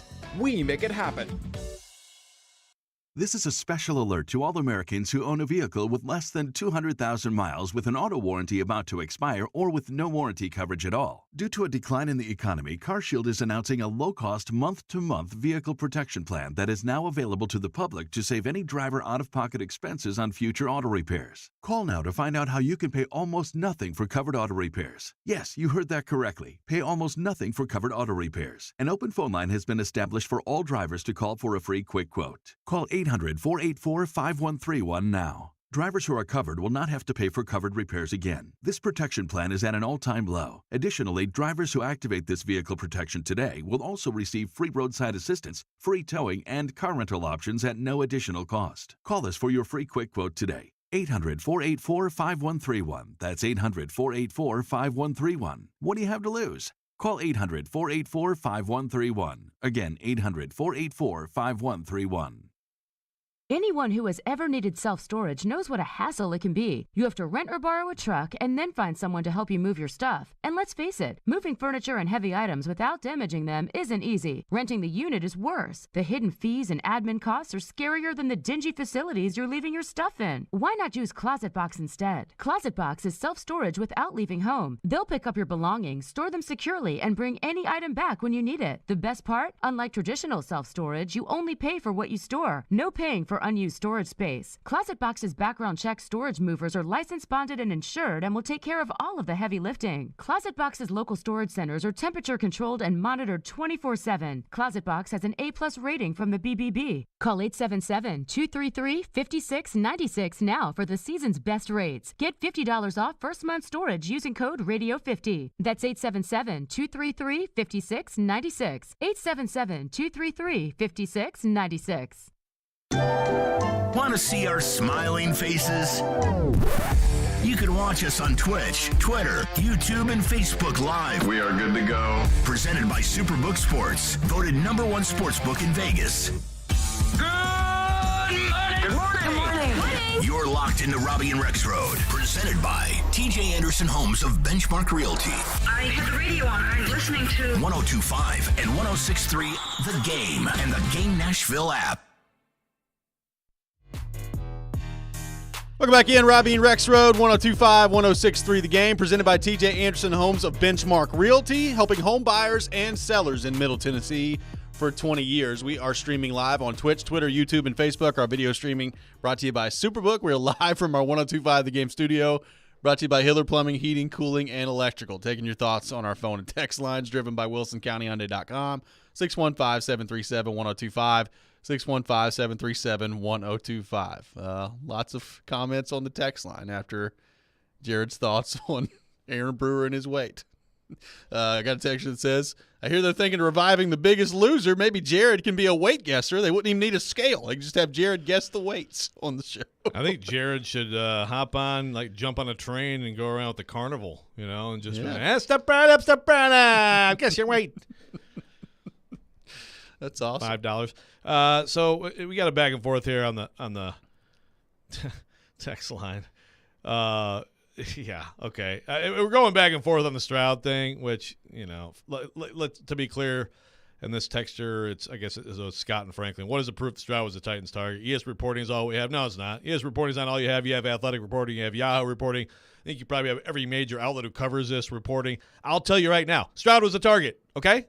I don't know what else to say. I don't know why there's this just denial out there that the Titans were interested in C.J. Stroud. Like, it is mind-bogglingly stupid to me for the people who cannot fathom that C.J. Stroud was the target for the Tennessee Titans. Like, I don't know why this is so hard for people to accept. Yeah, and look, some people just hate, anonymous sources. I get it. You're never going to have like Mike Vrabel or Rand Carthon. I mean, maybe someday, write a memoir and be like, that draft of 23, when we wanted Stroud, then maybe you'll have a named source telling you that, okay? But I mean, I'm trying to read Scott here. He says, until there's something beyond an ES reporter being in Nashville. No, that's not what that's Jared's, that's Jared's point, and really Jared's more making the point too of how information gets out. Yes. Yeah, exactly. So I don't know what to tell you, Scott. I mean, you can sit there, but he said we don't know the source, so it's harder to believe out here in the disconnected world. That's fine. I mean, I'm asking you to trust people who talk to people, and this is not. This is multiple people that have reported on this. Yeah, it's also. I mean, at some point we need to move on from the Stroud thing. I mean, it'll come up later. We're going to see how he does in Houston and how Levis does here and all that stuff. But I'm kind of sick of this. Oh, I'm beyond sick of it. Like Willie sends me this long text, and I'm like, my gosh, we're just going to keep doing. This is where we need Willie and Jared to have the argument. Why do I have to be the conduit? And why do I have to be on Jared's side of an argument? Lee, I don't want to. Maybe next week it could be Willie versus Jared. I'd love that. I would love some. And Willie you can versus moderate. Jared. I'm maybe on to something here. I mean, I tell you what. I mean, we got an idea yesterday that you and Jared could debate, and PK could be the moderator, which that could get interesting. And then I was going to say PK bumps out of a cake or something. Just jumps in. Jared, can't do this on Zoom. You got to do this in person. It doesn't count. Just yells at both of you. 615-737-1025. So, Joe, getting into the Will Levis discussion, and we've talked about the Tannehill side of this week. Obviously, his future is going to be interesting to monitor here. With 1 year left on his deal, I really, at the moment, can envision a scenario that he's back in 2024 as the starting quarterback for the Tennessee Titans. But some people say, why not just go ahead and play Will Levis now? We talked about that earlier this week. I will say, like, just me personally, I'm becoming more open to the idea of doing that and letting Will Levis go ahead and play. Now, let me make myself very clear. Hot take. I don't think the Titans are going to do that. Like, I don't think that's the way this thing is going to go. I think Tannehill will be the quarterback, and Henry will be the running back, and they'll try to be as good as they can be this year, whatever that looks like. I don't know, but I think that's what they're going to try to do.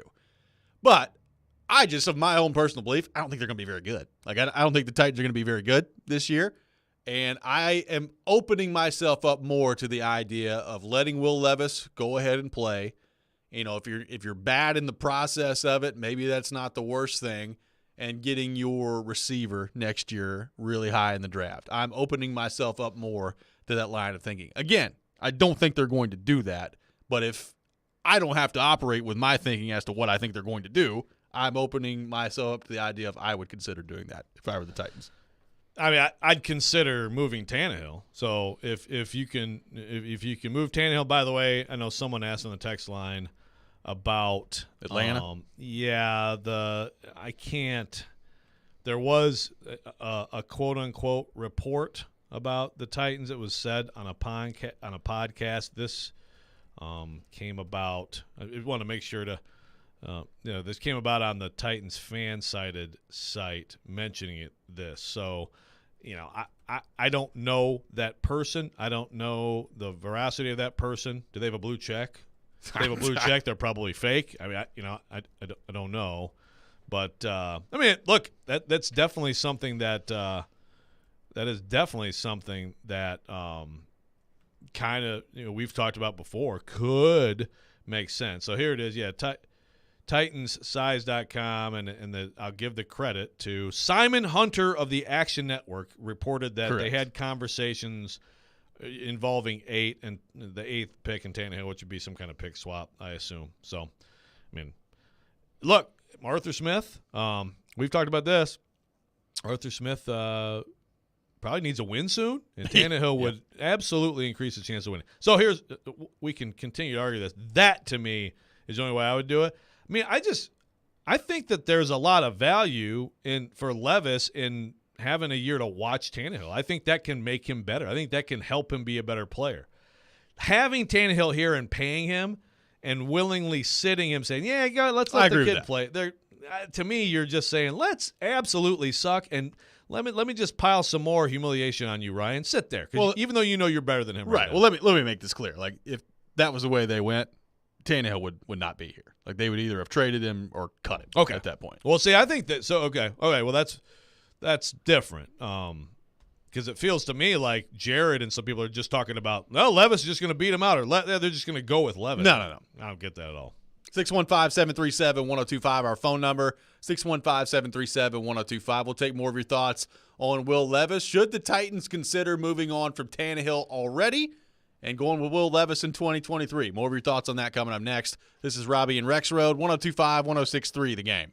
You enjoy the thrill of gambling, but what happens when it becomes a problem? Whether you want to cut back or quit gambling altogether, the Gambling Clinic has been helping people change their gambling for over 2 decades. We're here to help, not to judge. The Gambling Clinic is a Tennessee-based clinic offering in-person and telehealth support to help people win back their life. Visit us at thegamblingclinic.com. This project is funded by the Tennessee Department of Mental Health and Substance Abuse Services. You don't have just an ordinary mom in your life. She's the best. Her work never stops. Her sacrifices are many. Her love is unfailing. This Mother's Day, Genesis Diamonds invites you to join us in celebrating and appreciating the mothers in our lives. Stop in and let one of our trusted advisors help you find a special, meaningful gift. Layering necklaces, stackable rings, eternity bands, pearls, elegant diamond pendants, and of course, stunning diamond earrings. Great Mother's Day ideas for any budget. There's no doubt we love Mom, but sometimes a little extra appreciation goes a long way as a thank you for helping us through challenges, making sacrifices, and always putting the family first. So whether it's her first Mother's Day or her 60th, Mom deserves a gift that's anything but ordinary. And at Genesis, that's our specialty. Exquisite rings, earrings, bands, bracelets, heirloom pieces. Timeless gifts of jewelry that she can enjoy and cherish for decades to come, and always be reminded of how special she is to the family. Genesis Diamonds, online at genesisdiamonds.net. Golfers, swing into Edwin Watts Golf Shops. We've been serving golfers since 1968. Let us help you find the hottest gear from bags, balls, shoes, and apparel. All in stock at the best prices. Come in and test drive the latest arrivals from Titleist, TaylorMade, Callaway, Ping, and more. While you're there, get custom fit by one of our golf experts. Edwin Watts Golf Shops, home of the 90-day satisfaction guarantee. Shop us in store or online at EdwinWattsGolfShops.com. Bundling and saving with Geico is an easy choice, so you're free to ponder life's big questions, like what's the best animal in the world if not humans? I'd strongly consider ducks to be somewhere up there on the list. Think about it. Ducks can swim, ducks can fly, and ducks can walk on land. They have access to all terrains. They are the ultimate animal. And they wiggle their butts when they walk, which is funny.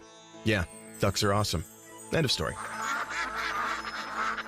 Bundling and saving with Geico. It's an easy choice. Lanny went to college and racked up huge debt. A little bit over $100,000.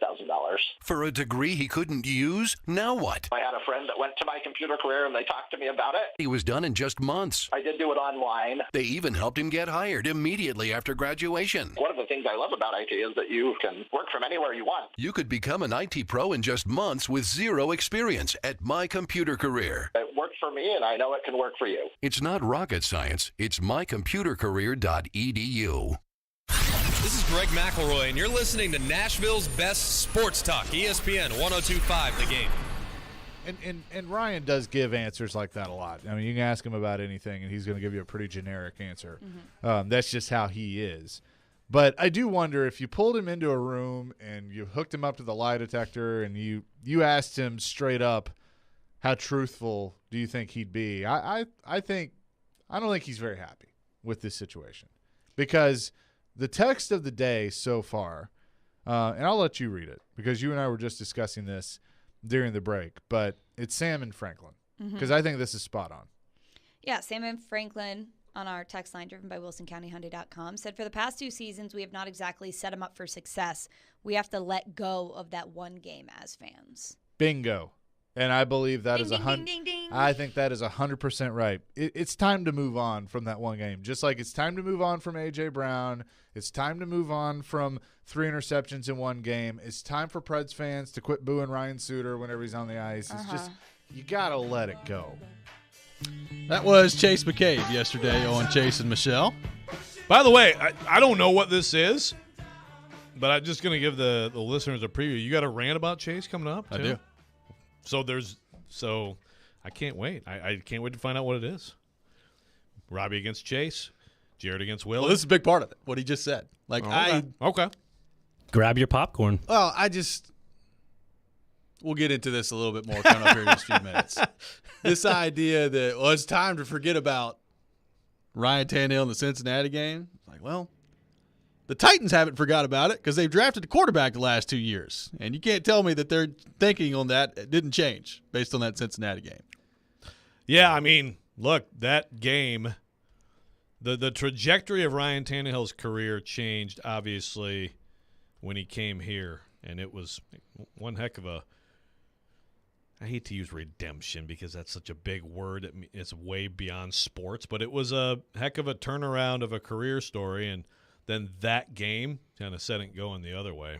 We'll get into this a little bit more coming up at 7:45. Looking forward to that discussion. Right now, taking your thoughts on our phone and text lines, driven by WilsonCountyHyundai.com, 615-737-1025, 615-737-1025. I got a texter that says, this Robert says, absolutely not on the Will Levis front next year. Ryan should and will be the starter. This from Robert on the text line. I got another texter that says, you can put Tannehill, Levis, or Aaron Rodgers out there. The Thornton's cashiers that they're throwing to ain't going to catch it. Wow. By the way, I've seen some pretty athletic Thornton's cashiers in my time. So I bet they could catch it. Did you guess their weight? I did not. Did not do that. The Thornton's cashiers and the tiny man boy centering the ball. The small child playing center for the Tennessee Titans this year in Aaron Brewer. The ball's bigger than him. How is he snapping it to the quarterback? It's amazing that he's made it to the National Football League. He just has to turn toward Tannehill and push the ball toward him because he can't snap it between his legs. You know? Snapping is just falling back and throwing it over his head to Tannehill and shotgun. I will say, though, I looked at a picture of Aaron Brewer at the presser. He looks like he's 280. I'll give Jared a little bit. You're guessing weight too. I will say, it looks around 280. If I had to give it an exact number, 286, like you said. 286. 286. The weight guessing at this station is amazing. Joe, give us your exact weight for Aaron Brewer right now, based on you seeing him the other day. Well, I already said 286, and that's I'll do the prices right. 285. Yeah, there you go. Yeah, I'll go 284.5. Okay, nice. All right, so he said around 290. Jared that could mean a lot of different things. Jared goes 243. Okay. yeah, Jared goes 190. I really do want this to. I want something to come of this. This would be great. I hope Aaron Brewer TD was tag his Instagram, or I hope that happens. Paul says, missed opportunity. Jared should have guessed the weight of everybody on the morning show. Maybe so. Maybe next week we'll have him do it. It's not going well. So I'm trying. Hey, you've made progress. Yeah. LD from McMinnville says, Robby has a rant on Chase. Will there be interviews to backfill Robby's seat? Just kidding. This is from LD from McMinnville. Hopefully I won't get fired. Yeah. We'll see what happens.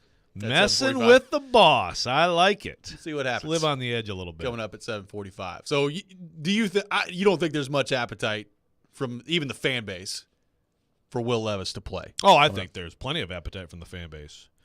I think if you did an actual poll and you could actually get the full, the full participation from Titans fans, I would not be surprised if more than 50%. I think it would be close because a lot of people do think this team still could be good, despite, again, like Jared cites he's right. I was stunned too. I saw Brugger has the Titans with the 5th pick. I'm like, dang, how bad do you think they are? I didn't see the power rankings he's talking about. I mean, I think people are missing a little bit on that, okay? I think there's some Titans fans who think this team could be good. They believe the offensive line's fixed. They think the defense is great. Tannehill, Henry. Traylon Burke's going to be huge as a sophomore. Chickaconquo is going to be huge as a sophomore. Okay, there you go. So, of course, it's Tannehill. But I think it would be a little bit more than 50% of the fan base. That'd just be my guess. We're guessing weight. I'll guess poll results would say, let's see the rookie. This team isn't a Super Bowl team. Move Tannehill. Let's see the rookie. But again, so if it's move Tannehill, that's different.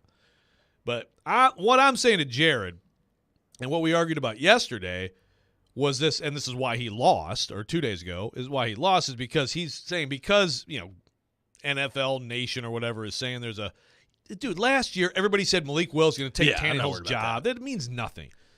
There's not a quarterback competition. I don't believe that for a second. Will Levis, right at this moment, would not measure up to Ryan Tannehill at all. Agreed.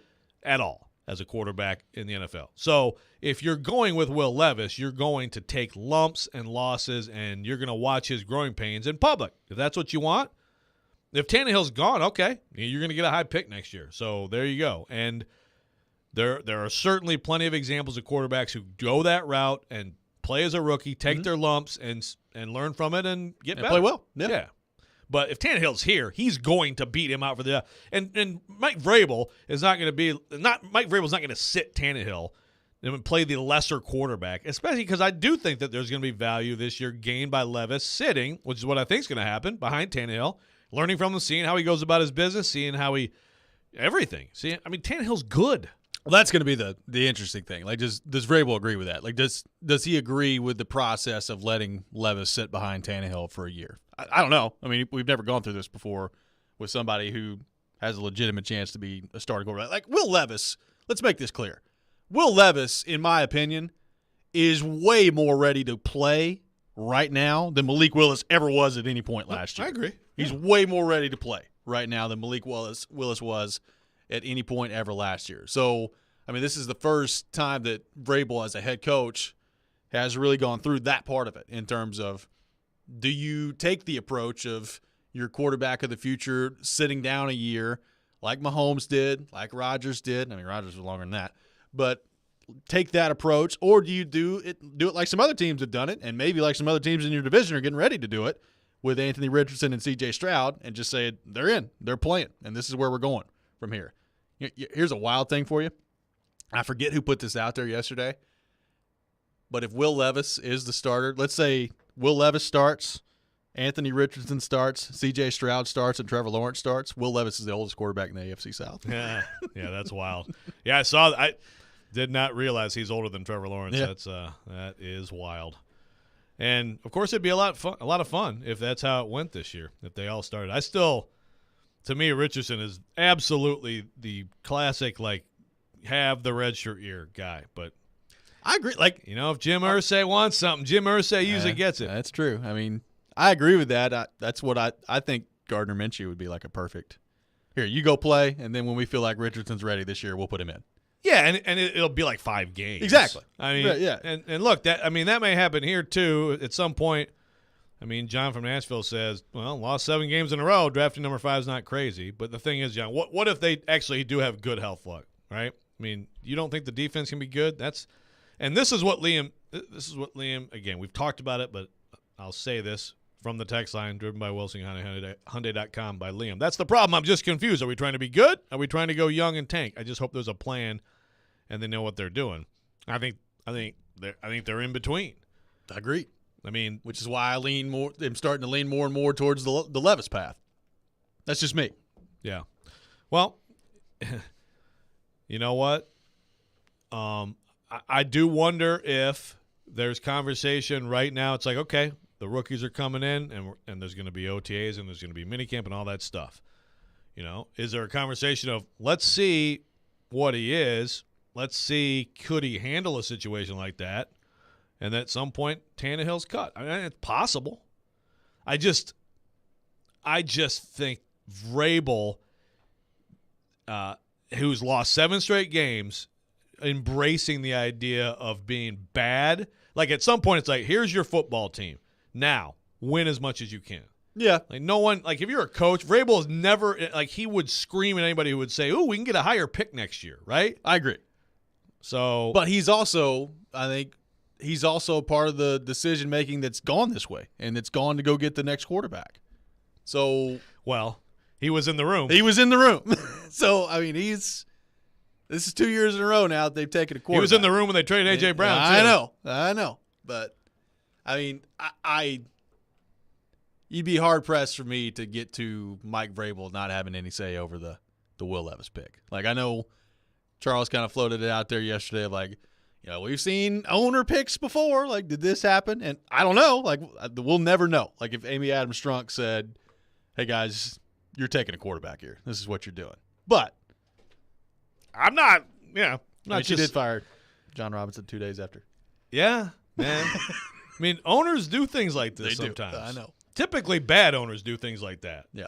But I don't, you know, I don't know. I don't know. I don't know. Either.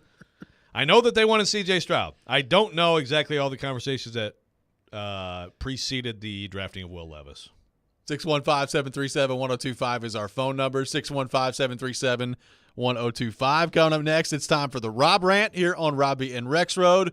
We will attack Chase McCabe. That's next. This is Robby and Rexrode, 102.5, 106.3 The Game. We are Nashville's best sports talk, live and local from 6 a.m. to 6 p.m. When you want the national Hey. I got this. I'll take it from here. Okay, go ahead. Dying to hear this. We have the best national voices that you'll find anywhere. Who was more deserving of being thrown from their game? I'm odd, so I get the odd picks. They have a new coaching staff. It's not a bad scenario for them. We are 102.5 and 106.3 The Game. And 94.9 The Fan. NBA playoffs are rolling, folks. You can turn crossovers into cash with FanDuel. Joe Rexrode here to let you know. If you visit FanDuel.com/Joe102 right now, you can place a $5 bet, get an instant $150 in bonus bets back, win or lose.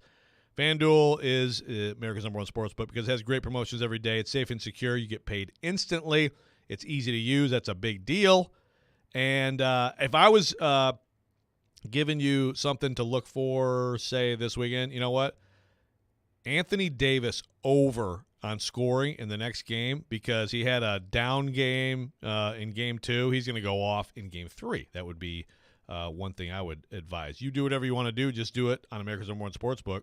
Go to FanDuel.com/Joe102. Sign up. Get $150 in bonus bets when you bet your first $5. FanDuel, official sports betting partner of the NBA, and you must be 21 or older, present in Tennessee. Bonus issued is now withdrawable bonus bets that expire 7 days after receipt. Restrictions apply. See full terms at FanDuel.com/sportsbook. Gambling problem? Call the Tennessee Red Line 800-889-9789.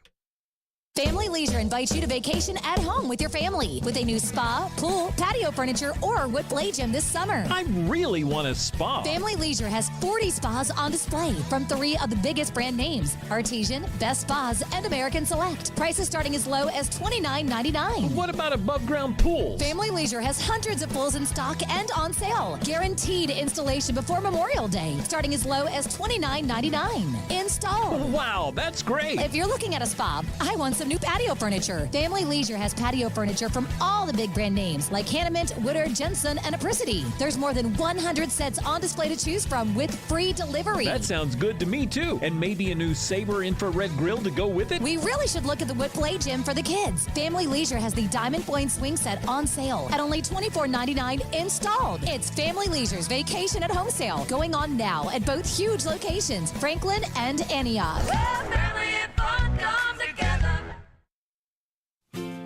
This is R.A. Dickey, and I'm proud to tell you about my friends at Smoky Mountain Tops. When my wife Ann and I needed new countertops for our kitchen, we called Smoky Mountain Tops. We wanted to make sure that we worked with a company dedicated to quality, craftsmanship, and customer service. And that's what we got with Smoky Mountain Tops. Go with the pros at Smoky Mountain Tops for any of your surfacing countertop needs. Located in Knoxville and Asheville. Visit SmokyMountainTops.com. It's almost time to celebrate all the moms out there, and Kitchen Notes in the Omni Nashville Hotel would like to invite you to their special Mother's Day brunch. Celebrate this special day with Mom and enjoy Chef John Welch's amazing traditional farm-to-fork Southern dishes with recipes handed down from generations. Get your reservations in today as availability will fill up quickly. Kitchen Notes in the heart of Sobro inside the Omni Nashville Hotel features their Mother's Day brunch from 10 a.m. to 3, and you can make your reservation on OpenTable.com. At the law office of Amanda J. Gentry, we are committed to defending your rights. We have a team committed to helping you navigate the court system, whether you've been accused of a crime or you're going through a messy divorce and custody. Call our team to help you navigate this system. We are here to protect your rights, to demand your rights, to enforce your rights. 615-604-6263. 615-604-6263. AmandaJGentry.com. We've got a big weekend of sports for you starting Saturday at 9 a.m. with Michelle and Junie. It will be epic. It will be great. I can agree to that. Then at 2:30, it's a battle in the AL East as the Yankees take on the Rays. And then that night at 7, the Lakers and Warriors in Game 3. Sunday, the stars of the NASCAR Cup Series run the Advent Health 400 at Kansas at 1. And then Dodgers-Padres at 5 for Sunday Night Baseball. We are 102.5 and 106.3 The Game and the Game Nashville app. You're locked into Robby and Rexrode. Every morning, first thing. Presented by TJ Anderson Homes of Benchmark Realty on 102.5 and 106.3 The Game and the Game Nashville app. Don't make me angry. Sometimes you have to tell someone to pound sand. You wouldn't like me when I'm angry. This is the Rob Rant. Now on Robby and Rexrode. And it is that time of the day, time for the Rob Rant here on Robby and Rexrode. You can check it out every morning at 7:45. The Rob Rant, the Rex Rant, the Red Rant, all on the table every morning here on the program. And today, I'm going to get after our good friend Chase McCabe here on the program because I was listening to Chase and Michelle yesterday, as I always do, as I'm leaving the station and on the way home. And they're having an interesting discussion about Ryan Tannehill yesterday. Obviously, we played a lot of the clips that Tannehill had at his press conference yesterday on our show as well. And Chase was throwing out the question basically like, do you feel sorry for Ryan Tannehill given the way that the roster has been constructed and all these things that have happened over the last couple of years? And we played the clip last segment, but let's just play it again for those who may have missed it. Here's what the conversation was on Chase and Michelle yesterday. And Ryan does give answers like that a lot. I mean, you can ask him about anything, and he's going to give you a pretty generic answer. Mm-hmm. That's just how he is. But I do wonder if you pulled him into a room and you hooked him up to the lie detector and you asked him straight up, how truthful do you think he'd be? I don't think he's very happy with this situation because the text of the day so far, and I'll let you read it because you and I were just discussing this during the break, but it's Sam and Franklin because I think this is spot on. Yeah, Sam and Franklin on our text line driven by WilsonCountyHyundai.com said, for the past 2 seasons, we have not exactly set them up for success. We have to let go of that one game as fans. Bingo. And I believe that is ding, ding, ding. I think that is 100% right. It's time to move on from that one game. Just like it's time to move on from A.J. Brown. It's time to move on from 3 interceptions in one game. It's time for Preds fans to quit booing Ryan Suter whenever he's on the ice. It's just, you got to let it go. So that was Chase yesterday on Chase and Michelle. It's not time to stop booing Suter. What are you talking about? Keep booing Suter. That's first off, that's the biggest problem. Let's just keep the Suter booing going because I find it to be hilarious. Just every time he steps in there. Really, he could come back as a scout one day. Keep booing him. Be hilarious. Jimmy Vesey. Just keep things going. Keep it going, man.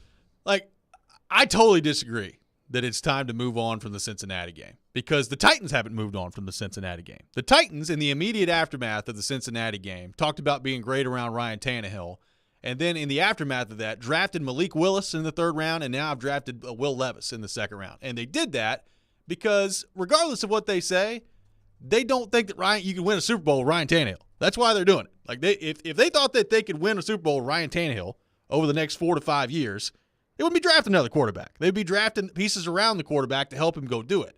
They don't think Ryan Tannehill can win the Super Bowl. That's what they're doing. So they've drafted Will Levis to be the quarterback of the future. The team has not forgotten about the Cincinnati game.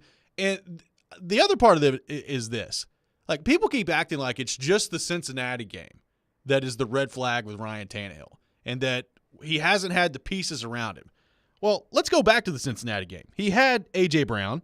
He had a healthy Julio Jones in that game. He had Derrick Henry coming back off the injury. They were the number 1 seed in the league that year. The year before that, he had the best offense in the history of the Tennessee Titans, and he played terrible against Baltimore in the playoff game. Like, this is not just the Cincinnati game that we're talking about. This is the overarching discussion with Ryan Tannehill. There's nothing wrong with Ryan Tannehill in terms of a starting NFL quarterback. He's a good player.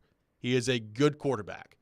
But in this league, and especially in this conference, it's going to take more than a good quarterback to win the Super Bowl. This whole thing's about winning the Super Bowl and positioning yourself to get there. It's not about winning divisions. It's not about making the playoffs. It's not about being good enough to do all that. There's nothing wrong with any of those things. And obviously you have to make the playoffs if you're going to win the Super Bowl. So I'm not saying there's anything wrong with that. But the ultimate goal is to hoist the Lombardi Trophy. That's why you play the game. That's why you're trying to build the team. And then spike it if you're Travis Kelce. And then spike it if you're Travis Kelce. But that's what you're doing here. So, like, this idea that it's time to move on from the Cincinnati game, I just totally reject. Like, it's not time to move on. The Titans haven't moved on, and that's why they've just drafted Malik Willis and Will Levis in the last 2 years. Well, I can't argue with anything you just said, And like, the sympathy for Tannehill, look, I said it the other day. It's like, on one hand, if you're him and you're not sure what's going on and basically you're finding things out like on draft night, then, yeah, that's 2 straight years. You're like, oh, okay. Yeah. So I guess that's actually what they think of me. Because remember, Mike Vrabel was pretty impassioned in his defense of Tannehill, I would say, right after the Cincinnati game. And the famous quote that we've said countless times, we got to be great around him. And then they've done a lot of things that would do the opposite. There's some mistakes, yes. If you make bad choices, that's one thing. But if you trade your receiver, your star receiver, and then if you draft quarterbacks where you could have had players to help him and be great around him, I mean, at some point, like, what are you saying? I mean, Ryan Tannehill's playing for the rest of his career this Correct. year, and he knows he's not here anymore after that. Right. Like, the Titans are never going to come out and say, we don't believe we can win a Super Bowl with Ryan Tannehill. But their actions tell you that. Like, their actions tell you that they don't believe Ryan Tannehill is the quarterback that can win the Super Bowl. Like, he's 35, and it's not like he's 43 out there. Like, he can still play. He's still a starting-level quarterback in the NFL. So if you thought he was good enough to win, you continue building around him. And they're drafting his replacement. They took a flyer on a replacement last year, and it didn't work. And now they're drafting his replacement again. 2nd round this year, moving up to do it. Just from the Vrabel perspective, we know he didn't want to trade A.J. Brown. Of course. I mean, one person I know did in the building. So what if he didn't want to draft Will Levis? What if he didn't want to draft Malik Willis? What if Vrabel is also like hostage in this whole time? He actually wanted to do all this stuff to be great around Tannehill, and it's out of his hands. Do you think he would put up with that? I don't think he'd be here too much longer. I don't think he would either. I mean, I can't say that I know for sure you're wrong, but like Vrabel just doesn't seem like the type of person to me that would put up with that. Like, he could go get another job being a head coach. For sure. So, I don't know. He still can. He still can. O-H. I-O. Here we are. There you go. We're still in May, and neither Ohio State or the Titans have won a game since you came out with that column. That's true. Oh, God. Chip on the text line says, not a good argument about drafting a quarterback. The Pack drafted Rodgers when Favre was in his prime. Same scenario with Love. All quarterbacks have bad games. This is from Chip from Mount Juliet on the text line. Well, Favre was 36 years old when they drafted Rodgers, and Rodgers was 37, 38, 36, 37, somewhere around there when they drafted Love. It's a little bit different. Also, they did sit the quarterback for 3 years after that, too. Right. Yeah, I mean, look. And Favre. Tannehill shouldn't be compared to those guys. Well, Favre was bouncing in and out of retirement at the time, too. Yeah. And then he became a Vikings and Jets legend. Yes, he did. Yes, he did. And then a legend of the state of Mississippi. Yeah, apparently so. Public money. Dennis on the text line says, I think his age has more to do with drafting quarterbacks than his play. I disagree. The first time they drafted a quarterback, he was 33. He's 33 years old. He had 2 years left on his deal. Yeah, if you could be the biggest Tannehill fan, but I don't see how you could argue against the point you made there, which was the Titans' actions, and it's different people, and we don't know exactly who said what in some of them, but the Titans as a whole, as an organization, their actions say they don't believe you can win a Super Bowl. It's hard to argue against that. Paul says best Rob Ryan ever. I got a text that says, Robbie, you do realize you need to win games and make the playoffs in order to win the Super Bowl, right? I literally said that. It's literally part of what I was saying. Actually, the words he spoke. It's actually the words that came out of my mouth. Now, yes, you need to do all those things.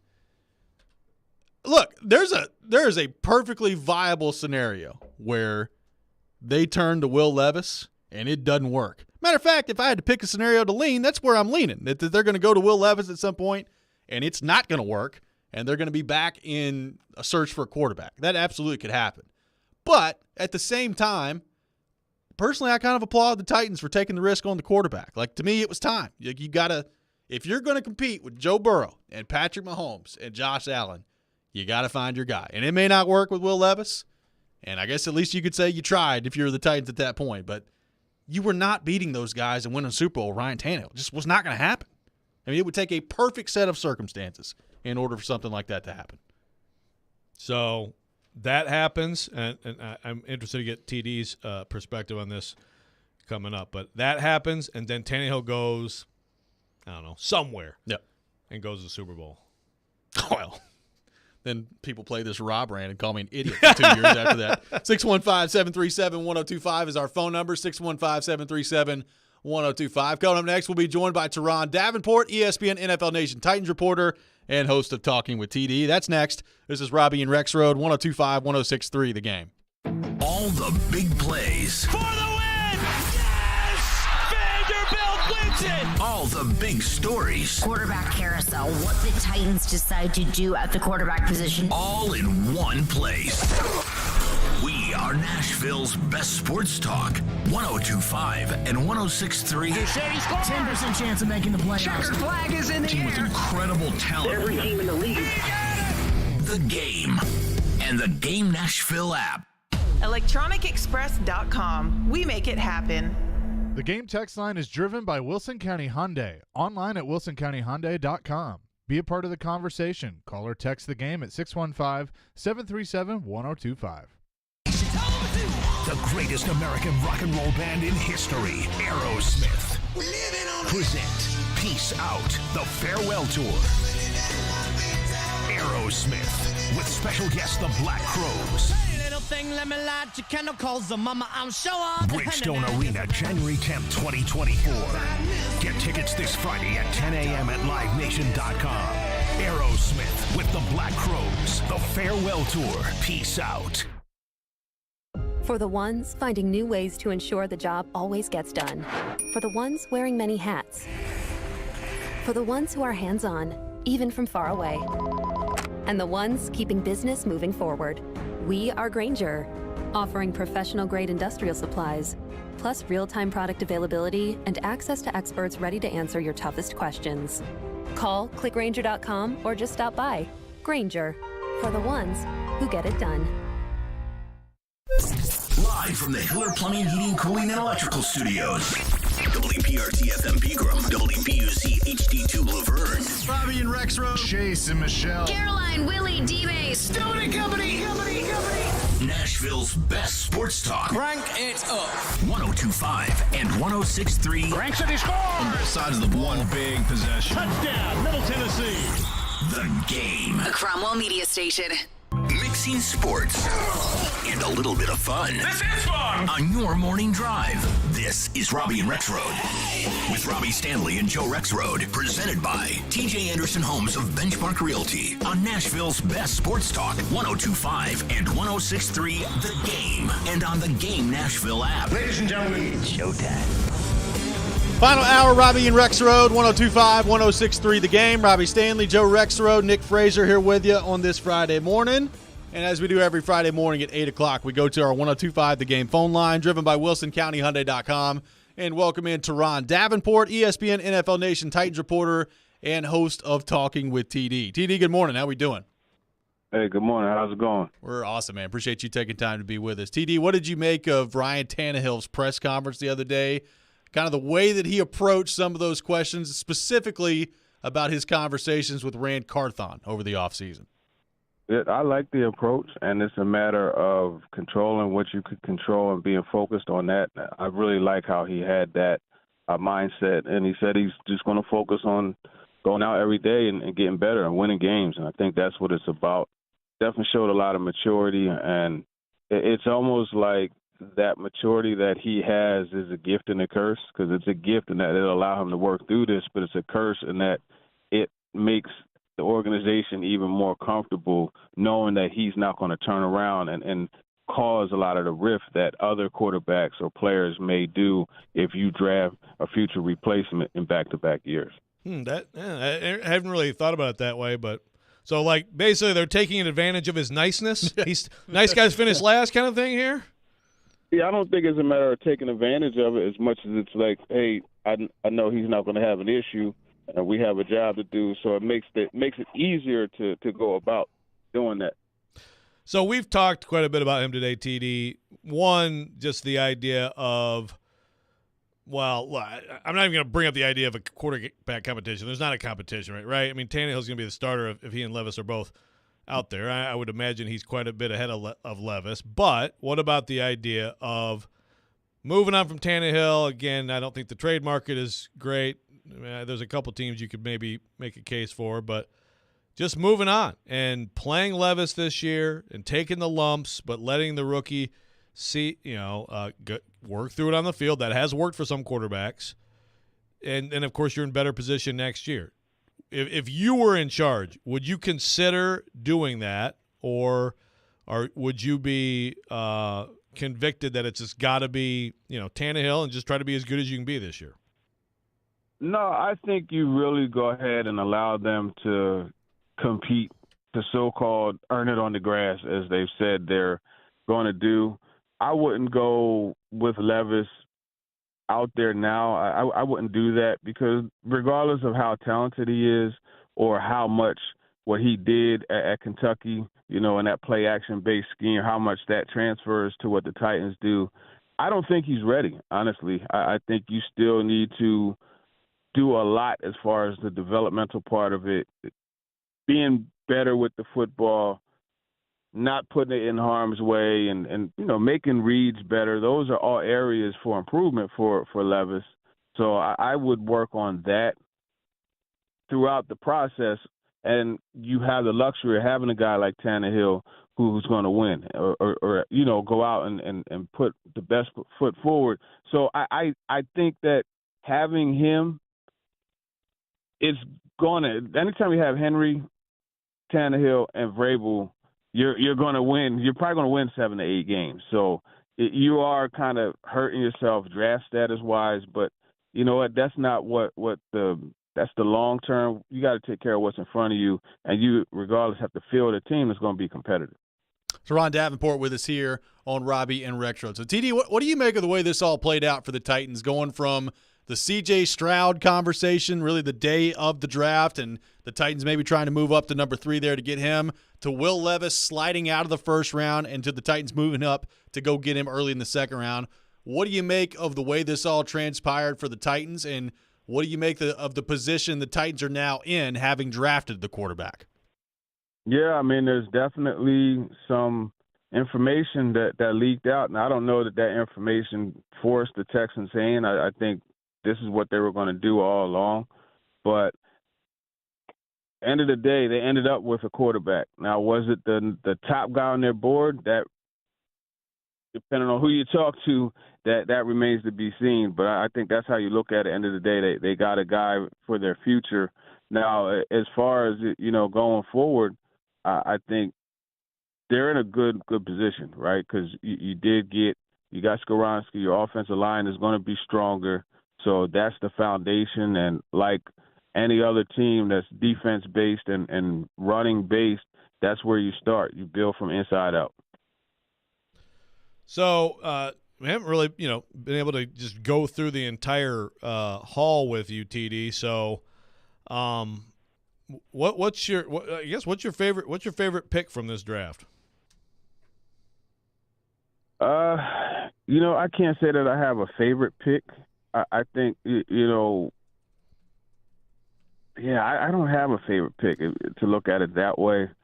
There's intriguing picks. Obviously, Tajay Spears is one that, a lot of people are questioning. But I think that's going to give him solid production for at least 4 years. You look at what he'll come in and do this year.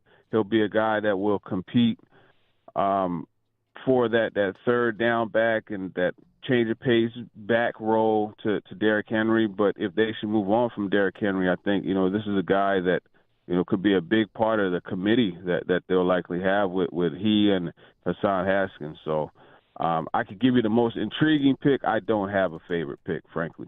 TD Skoronski coming in now. We've seen kind of the completed work here on the offensive line via free agency in the draft. Now that Skoronski is in the fold, and Duncan as well in the draft, what do you make of the revamped offensive line for the Titans? And where do you see Skoronski playing? Do you see him at tackle or at guard? Yeah, it's very athletic. I will say that. You look at that center, left guard, left tackle outlook that they'll probably have, with Aaron Brewer, the 290-pound Aaron Brewer. And then I figure Skoronski will fill in at left guard and Andre Dillard at left tackle. That's a pretty athletic left side. So I like what they have. And Daniel Brunskill is no slouch himself. So you have that. And Petit Frere, is an up-and-coming player that just he's going to have to build on, an up and down last year, rookie season. So I think overall the line looks good. And the reason why I put Skoronski at left guard is, in my opinion, with the offensive line, it's all about getting your best five out there, right? You got to get your best five guys out there. And I think, having the luxury of versatility with Skoronski, you could pop him inside to play guard. Now, he hasn't done it since the 6th grade, so it's going to be a little bit of a process, but, I think he's built for it, and that's going to be a solid offensive line. TD, what did you make of the conversation around the offense from some of the guys this week? Chig and Tannehill, I guess in particular, kind of talking about the changes. How different do you think it will be? I mean, do you think it will be a noticeable departure even from kind of like the Shanahan stuff? Obviously, they're going to run a ton of outside zone and stuff like that, right? But, do you think it will even maybe a little bit resemble what Houston did, even though it's totally different personnel? Or is that, did you think coming away from those comments that there's pretty significant changes coming?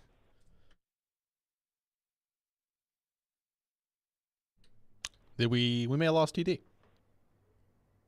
Hello, TD. TD, are you there? Can you hear me? Oh, there he is. There we go. All right, yeah. I'm not sure what happened there. I think it is going to resemble what Houston did somewhat. There's things that I like in hearing the players talk that we got to speak to on Wednesday. But one thing you have to realize is that play action is going to remain as is. And a little stat for you, if you look at and this is something that, really applies to Will Levis because of the play action that he was in. Trying to bring it up here. I got it from Sports and Information. And, of course, as I'm saying, it's not showing up. There were, I believe it was 2,936, if I remember the number correctly, that is the number of play-action passes the Titans have done under Mike Vrabel since he took over in 2018. So with the Texans, Tim Kelly, that year that Deshaun Watson had the 4,800 passing yards, I think it was about 28% of their passes were play action. So I say all that to say that part I think is going to remain the same. But the thing, to get back to what I said about the players, what I like the most about what they said is the tempo and the speed of the offense, right? Getting in and out of the huddle quicker. Now, you talk about adding speed to the team. It doesn't always have to be a guy running a 4-3. You could add speed to the team by increasing the tempo at which you play. And tempo is one thing that always creates a sense of urgency. Sense of urgency makes you play faster. So I think that's a way that this offense could be a little bit faster. It doesn't, like I said, have to be from a physical standpoint, your ability to run fast. It could also be how you play. Yeah, that's a really interesting point. TD, last thing for you here. Where do the Titans go from here now at wide receiver? We've gone through the first part of free agency and the draft, and they took Colton Dowell in the draft in the 7th round, and we'll see what he turns out to be. But obviously this is a very unproven room right now at wide receiver. What do you think it looks like from here on out for the Titans? Is there another move that could be coming, or you think this is it for the Titans and they're rolling with what they got?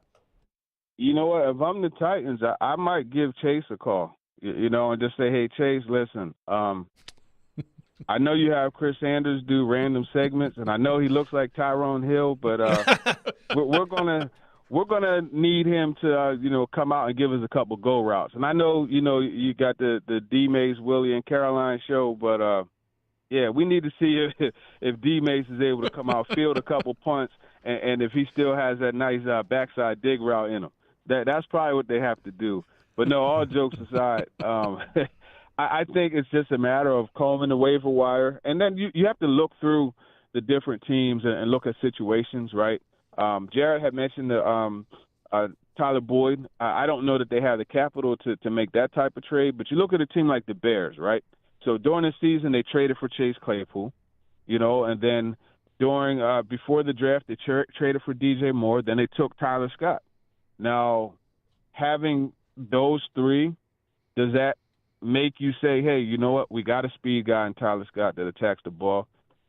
Let's see if we could move Darnell Mooney. You know what I mean? So now maybe that's a trade that they could do. That's an example of what you got to do, as the Titans front office, comb different rosters and look at transactions and look at how that may affect the availability of a guy that could come in and help you, because at this point, that's all they could do. TD, great stuff as always. Really appreciate you taking time to be with us this morning, and we'll talk to you next week. All right, for sure. Appreciate it. Take care. And you could lock D-Mace up on some press coverage too, TD. Yeah, you could. Right? Let's put you on the field too. DBs and myself didn't get along, man. I played the receiver position, so I'm not covering anybody. Why did I have that wrong? I thought you were a corner. No. Jeez. He's smoking people totally, out there. Yeah, okay. Well, okay, then we'll put you out there then. Yeah, all right. That's right. Yeah, that's not happening. That's right. Thanks, TD. Appreciate you, man. All right. Teron Davenport, our guest here on Robby and Rexrode. We'll take your thoughts on the Titans. 615-737-1025 is our phone number. Epic fail by Rexrode there. I'm getting TD's shook. Position wrong. I'm shook. That was terrible. What's wrong? It happens to the best of us. No big deal. It does. Professional was the word that Nick used to describe us earlier, and I said, yeah, maybe a little strong. Well, more on the then Titans coming qualified, up next. just again, maybe a little strong. More on the Titans coming up next. This is Robby and Rexrode, 102.5, 106.3, The Game. Next up, straight talk from Doug. Ever notice that saying no offense is offensive? Like, no offense, but you're overpaying for your wireless. See? Offensive. That's the Straight Talk talking. Get unlimited plans as low as $35 a month from Straight Talk on America's most reliable 5G network. Available at Walmart and Walmart.com. On the $35 plan, first 10 gigabytes data at high speed, then 2G speeds. Refer to the latest terms at straighttalk.com. Based on most first-place rankings, root metrics, second half 2022 assessments of 125 metros. Experiences vary, not an endorsement. Drowning in IRS debt? If you can't afford to pay your IRS debt due to economic hardship, you can now be free of IRS collection efforts by taking advantage of a special IRS tax hardship program. This program allows Americans who owe the IRS to resolve their delinquent tax debt once and for all. In some cases, maybe even reducing what you owe significantly. An open phone line has been established by Community Tax for consumers to call and see if they qualify. Simply dial 800-283-5948. If you owe back taxes to the IRS and cannot afford to pay them back or have years of unfiled tax returns, help is standing by. Just call the Community Tax Helpline today at 800-283-5948 for the help that you need. Don't take on the IRS alone. They can attack your wages, savings, pension, home, and even your Social Security check. Call 800-283-5948 to see if you qualify. That's 800-283-5948. Attention, buckaroos. It's time for the Franklin Rodeo. So saddle up and hold on to your lasso. It's 3 days of bull riding, calf roping, western wear, funny clowns, and some of the most talented horses you've ever seen. Join the Stampede from May 18th to May 20th. The Franklin Rodeo is held at the Williamson County Ag Expo Park and is brought to you by Ram Rodeo, Franklin Chrysler Dodge Jeep Ram, Williamson Health, Event 1FX, and Wesley Mortgage. Tickets on sale now at franklinrodeo.com. It's a buckin' good time. You don't have just an ordinary mom in your life. She's the best. Her work never stops. Her sacrifices are many. Her love is unfailing. This Mother's Day, Genesis Diamonds invites you to join us in celebrating and appreciating the mothers in our lives. Stop in and let one of our trusted advisors help you find a special, meaningful gift. Layering necklaces, stackable rings, eternity bands, pearls, elegant diamond pendants, and of course, stunning diamond earrings. Great Mother's Day ideas for any budget. There's no doubt we love Mom, but sometimes a little extra appreciation goes a long way as a thank you for helping us through challenges, making sacrifices, and always putting the family first. So whether it's her first Mother's Day or her 60th, Mom deserves a gift that's anything but ordinary. And at Genesis, that's our specialty. Exquisite rings, earrings, bands, bracelets, heirloom pieces. Timeless gifts of jewelry that she can enjoy and cherish for decades to come, and always be reminded of how special she is to the family. Genesis Diamonds, online at genesisdiamonds.net. Do you love sports, and are you passionate about helping local businesses and your community grow? Hey, it's Chase McCabe, and let me tell you, the best attributes of working with us on our sales team at 102.5 The Game include the ability to build relationships with local businesses, craft effective advertising campaigns, and the potential for high earnings. If you have excellent communication skills, think creatively, and have the drive to succeed, just shoot us an email with your resume at together@cromwellmedia.com. That's together@cromwellmedia.com. Anyone want to tell me what happened? Did you miss any of today's show? It's okay. It's fine. Don't worry. Subscribe to the Robby and Rexrode podcast on Apple, Spotify, and other podcast platforms, or by going to thegamenashville.com. All right, I'll give it a shot. You're listening to Robby and Rexrode. It's part of this nutritious breakfast. Presented by TJ Anderson Homes of Benchmark Realty on 102.5 and 106.3 The Game and the Game Nashville app. Welcome back in, Robby and Rexrode, 102.5, 106.3 The Game. We are streaming live on Twitch, Twitter, YouTube, and Facebook. Our video streaming brought to you by Superbook. We're live from our 102.5 The Game studio. Brought to you by Hiller Plumbing, Heating, Cooling, and Electrical. Robby and Rexrode, presented by TJ Anderson Homes of Benchmark Realty, where their advanced pay by TJ option can save you thousands when selling your home. Robbie Stanley, Joe Rexrode, Nick Frazier here with you on this Friday morning. We're taking your thoughts on the Titans, 615-737-1025. Gordon from Nashville on the text line says, one thing about the Titans' relationship with Tannehill is that they overreacted to a surprisingly good season and it gave him way too big of a contract. It seems like I was the only person in Nashville that was upset with that deal because I still remembered his entire career of mediocrity in Miami. I think you could make a case that he's good enough to be great around if it weren't for that ridiculous paycheck. This is from Gordon on the text line. What do you think of that? Yeah, look, oh gosh, is this me sort of like agreeing with Jared again? But maybe so. Yeah, Tannehill's contract has not been some kind of an albatross. The cap is real, but you can figure things out like they did with Julio Jones, for example. I mean, they in 21, look at what they did. They and the point I made to Gordon on the text line is like it's worth bringing up that like the season after that, he was the number what quarter? I said he was the top 6 or 7 QB in the league in 2020. I don't think I'm wrong. He was certainly top 10, and it was a 31 point a game, 30.7 points a game offense, That same time Keyshawn had Cam at like number 11 or whatever it was. Cam Newton. Yeah. Tannehill like 14. I thought he had him like number 4. Yeah. So immediately the returns were there, right? It just I look, obviously it's better to have a rookie quarterback deal if you can have it, and we've seen certainly where teams have taken advantage of that and been able to do more with their roster. But I mean, the Titans didn't trade A.J. Brown because the cap mandated that they do so. They did it because of all the way the negotiating was going, and frankly because John Robinson made the mistake of his career. Yeah. So I don't think that. I mean, they've made bad choices. His paycheck has nothing to do with drafting Isaiah Wilson. His paycheck has nothing to do with drafting Caleb Farley. Has nothing to do with drafting Dylan Radins, et cetera, right? I mean, they've made a bunch of mistakes since they got to that point. So I hear you. Like you could say, and the contract was big at the time. I mean, at this point, with what he has done on the field, I would argue that it's a pretty friendly contract for the team. I got a texter that says, why is everyone defending a quarterback who across the league is mid? Nice use of mid there. Just because he is the most successful Titans quarterback since McNair does not make him as good as any quarterback in the AFC. People have two-tone glasses vision. This is from an unnamed texter on the text line. Anytime we use the word mid, I'm good with it. Yeah, the kids like to say that stuff. Tannehill, he's polarizing because there's a lot of people on here defending him, and then there's others who are all over him like this. I'm kind of mid on the whole topic, I mean, he's a good player, and he does deserve better in terms of the choices that I just laid out, right? Sure. And been great not to trade A.J. Brown, right? So, but at the same time, you were right. It wasn't just the Bengals game that year. He struggled. It was the first year without Arthur Smith, and there were a lot of issues around him, but he struggled. He made too many mistakes, and he was bad in the Baltimore game.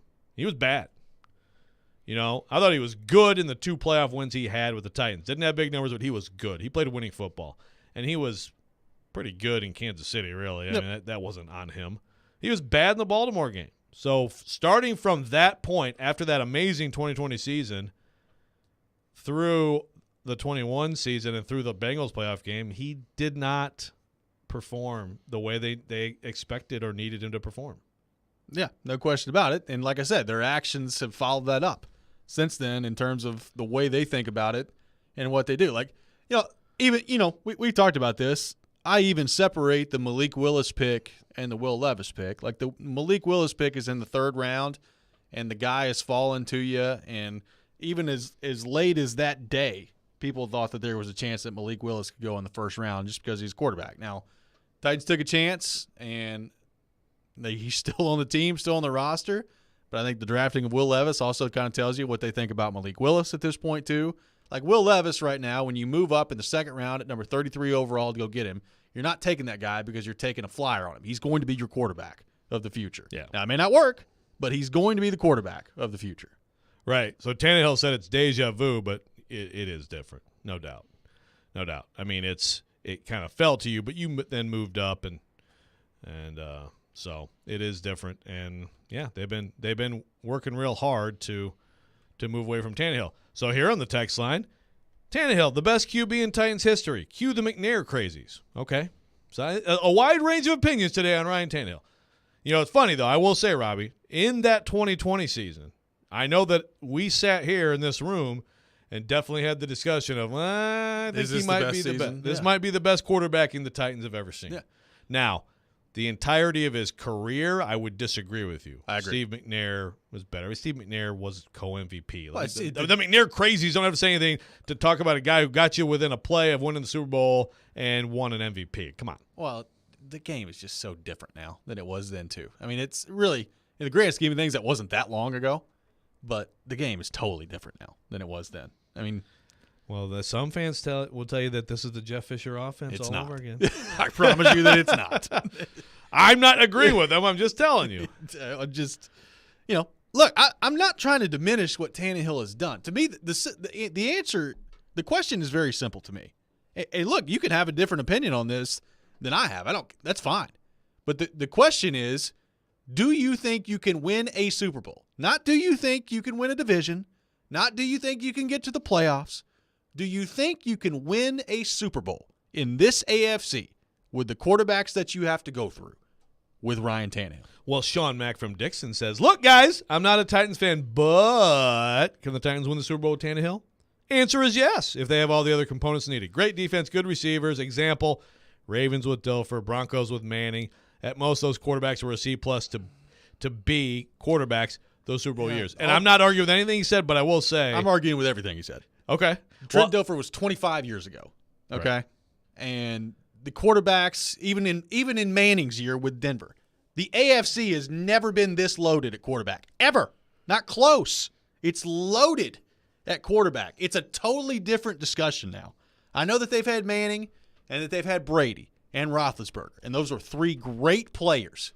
And I'm not saying it wasn't difficult to get through those three, because obviously it was. But Burrow and Allen and Mahomes and Herbert and Jackson, who, by the way, is won an MVP. Like, we can keep going. Rodgers is in the AFC. It's never been harder to win the AFC than it is right now. Everything you said is right. I'm going to list some quarterbacks in recent years in modern times who have been to the Super Bowl and won a Super Bowl. Matthew Stafford. Is he better than Tannehill? Yes. Jalen Hurts, he is a different story. Jimmy Garoppolo, Jared Goff. And every one of those Nick are in Foles. the NFC and didn't have to go through every one of those quarterbacks that I just mentioned. Yeah, but you don't have to go through every one of them. You have to go through 3 of them. I understand that. But you have to, first off, you have to make the playoffs in going through all of them. So you do have to go through all of them. Wow. They're all playing. You have to be one of the best 7 teams in the conference to get in the playoffs. Right, but you don't have to head-to-head beat all of them. I understand. Unless your schedule happens to be just wild. Yeah, look, what he's saying is not it's not impossible, okay? But the problem anyway at this point making this argument, Sean, is again, kind of what we've been talking about today, they've gone away from the being great around them. They've moved away from that. So it doesn't even, you know what I mean? This team they have stopped trying to be great around him. This team is currently constructed has no chance to win the Super Bowl. And you may not want to hear that. This team has no chance to win a Super Bowl currently constructed. Save this, Nick. Save this for next Look at this roster. Look at that wide receiver core and tell me this team has a chance to win the Super Bowl. Please, I'd love for somebody to tell me that. God, when NWI's got 8 for 220 in the bowl, oh my God. I'd love for somebody to tell me that and actually believe it. Tell me that you actually believe that this team right now can win a Super Bowl. What percentage of the Titans fan base right now believes it? There's some people on here who are like, we can win the division, and I don't disagree with you. You can win the division. Yeah. 12%.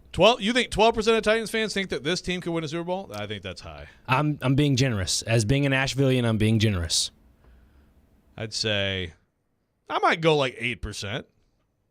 Something like that. Okay. Andrew on the text line says, loaded AFC quarterbacks. Lamar, Herbert, and Josh Allen haven't won anything. It's Burrow, Mahomes, and then a bunch of good quarterbacks. There are not 8 elite ones. Okay, but are those guys better than Ryan Tannehill? Significantly. Yeah. I understand you could tier it that way. You could tier it. Some people tier it Mahomes and then another tier. Some people might tier it Mahomes, Burrow. And I might do that, Mahomes, Burrow, and then go Lamar, Herbert, Allen. Rodgers. Yeah, he's okay. Yeah, he's pretty good. So that's probably was pretty good 6. last year. Yeah, and then you get into Trevor Lawrence is pretty good. Right, and those guys are all. I'd put Tannehill if he has a team around him in the same range. But those 6 at least for sure, you would not. I would not put him above any of them. 615-737-1025 is our phone number. 615-737-1025. Coming up next, it's time for Weekend Winners here on Robby and Rexrode. You're listening to Robby and Rexrode, 102.5, 106.3 The Game. Drowning in IRS debt? If you can't afford to pay your IRS debt due to economic hardship, you can now be free of IRS collection efforts by taking advantage of a special IRS tax hardship program. This program allows Americans who owe the IRS to resolve their delinquent tax debt once and for all. In some cases, maybe even reducing what you owe significantly. An open phone line has been established by Community Tax for consumers to call and see if they qualify. Simply dial 800-283-5948. If you owe back taxes to the IRS and cannot afford to pay them back or have years of unfiled tax returns, help is standing by. Just call the Community Tax Helpline today at 800-283-5948 for the help that you need. Don't take on the IRS alone. They can attack your wages, savings, pension, home, and even your Social Security check. Call 800-283-5948 to see if you qualify. That's 800-283-5948. Hey, it's Jared from my friends at Hiller. Hiller's Heat Wave Heroes are keeping you from getting burned this summer. If you know your home needs an air conditioning replacement, do not wait until it breaks down. You do not want to be sweating in your home. This month, get a free UV light and free electronic air cleaner when you buy select new HVAC systems. Or get a whole home water filtration for just $59 a month. Or get a new whole home generator for just $139 a month. Call Hiller's Heat Wave Heroes to save the day. Visit happyhiller.com to book. Music City will be rocking June 23rd through the 25th with a different sound. The sound of NASCAR. Start your engine! The Ally 400 is back at Nashville Superspeedway, and this year, it's a night race. NASCAR in Nashville. It's guitars and fast cars under the lights. Visit NashvilleSuperspeedway.com to get your tickets for the triple header weekend, including the Ally 400, Tennessee Lottery 250, and the Rackley Roofing 200 today. Golfers, swing into Edwin Watts Golf Shops. We've been serving golfers since 1968. Let us help you find the hottest gear from bags, balls, shoes, and apparel. All in stock at the best prices. Come in and test drive the latest arrivals from Titleist, TaylorMade, Callaway, Ping, and more. While you're there, get custom fit by one of our golf experts. Edwin Watts Golf Shops, home of the 90-day satisfaction guarantee. Shop us in store or online at EdwinWattsGolfShops.com. If you've been thinking about remodeling your home's kitchen or bath, contact the countertop experts at Smoky Mountain Tops. Willie Donick here, and we installed Smoky Mountain Top surfacing in our kitchen years ago. It's remained durable and super easy to clean up. Smoky Mountain Tops is proud to offer the new prestigious Vidara quartz for your kitchen or bath countertops. Vidara surfaces are ideal for use in almost any interior application. Check out the stunning new Vidara quartz shown at Smoky Mountain Tops Studio. Contact the pros at Smoky Mountain Tops. Quality, service, and dedication. Visit SmokyMountainTops.com.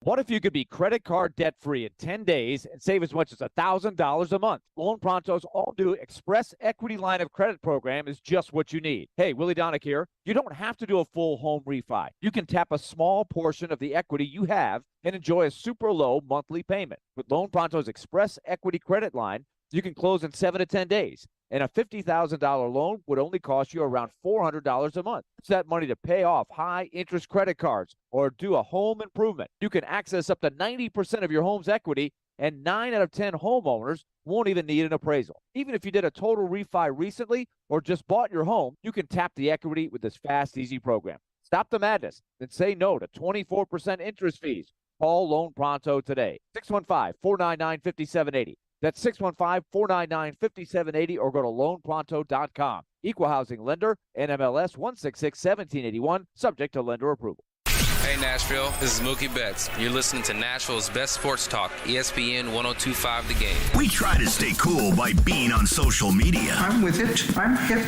Follow us on Twitter at 102.5 The Game and on Instagram at 102.5 The Game Nashville. Hey! Oh yeah, and like us on Facebook too. And it is that time of the week, time for weekend winners here on Robby and Rexrode. Robbie Stanley, Joe Rexrode, Nick Fraser here with you on this Friday morning. A quick standings update in the competition. Michelle Knezovic going 3-3 with no lock the last time we did this. Took last week off due to the NFL draft, so it's been a couple weeks. Joe 2-4, no lock. Myself 2-4, no lock as well. Not great in the most recent edition of weekend winners. Michelle Knezovic in first place, 21-15. Her record 5-1 on her locks, good for 26 points. I am 18-18, exactly 500. 1-5 on my locks, so that's been terrible. Good for 19 points. And Joe Rexrode 15-21, 1-5 on his locks, good for 16 points in the competition. Joe, your reaction? You look disgusted. I could not be the Alabama baseball coach. Well, or maybe you could. Just go the opposite. See what happens. He seems to have a better feel for gambling. He does. Very much so. With that in mind, let's get things going today. The Warriors and the Lakers coming up in Game 3. The Warriors even things up last night. Lakers favored by 3.5 in Game 3 tomorrow. Michelle Knezovic has sent in her pick. She's going with the Warriors and plus the 3.5 and to win outright on the money line and locking down. So Michelle locking down on the Warriors plus the 3.5. Joe Rexrode, the Lakers and the Warriors. Lakers favored by 3.5. Yeah, I'll take those points too, but I will not lock it. I'm going to go with the Lakers. I think LeBron plays well. I think Anthony Davis plays really well, and the Lakers win by about 6 or 7 at home in Game 3, and they take a 2-1 series lead. I don't feel great about it. You know, if Klay shoots anywhere near the way he shot last night, the Lakers could be in some serious trouble in this series, but you never quite know if Klay's going to follow that one up. Yeah, he doesn't use. I mean, now at this point in his career, doesn't usually have 2 total like eruption games like that in a row. So we'll see what happens on that front coming up in Game 3. Game 2 between the Edmonton Oilers and the Vegas Golden Knights. Vegas wins the first game. They're up 1-0 in the series in the Stanley Cup playoffs. Going money line in Game 2 between the Oilers and the Knights. I'll start on this one. Give me the Oilers. You know, look, Leon Draisaitl is playing out of his mind right now. He scored 4 goals the other night. He's got 11 goals in 7 playoff games, which is just absolutely absurd what he's doing. You know, McDavid and him are borderline unstoppable. They got to get some other guys going. Like that, the end of the last series against the Kings, they finally got some other guys contributing. And, you know, Evander Kane was scoring some goals and Zach Hyman was playing well. There are too many times where other guys on that group just go totally invisible, where, like, if they didn't, this team would be unstoppable just because of how good McDavid and Draisaitl are. But I think they'll be good in Game 2, and I'll go with the Oilers in Game 2. Joe Rexrode, the Oilers and the Knights coming up in Game 2. Yep, Oilers.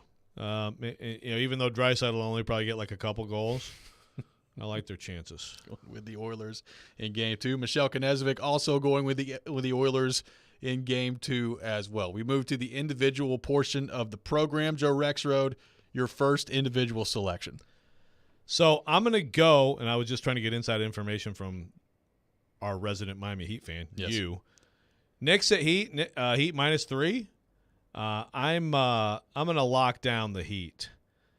And I believe I think it makes sense. It lines up for Jimmy Butler to return, and they played really well without him in Game 2 and had a real chance to win that game. Yep. I like them to take win a commanding game to take a 2-1 lead.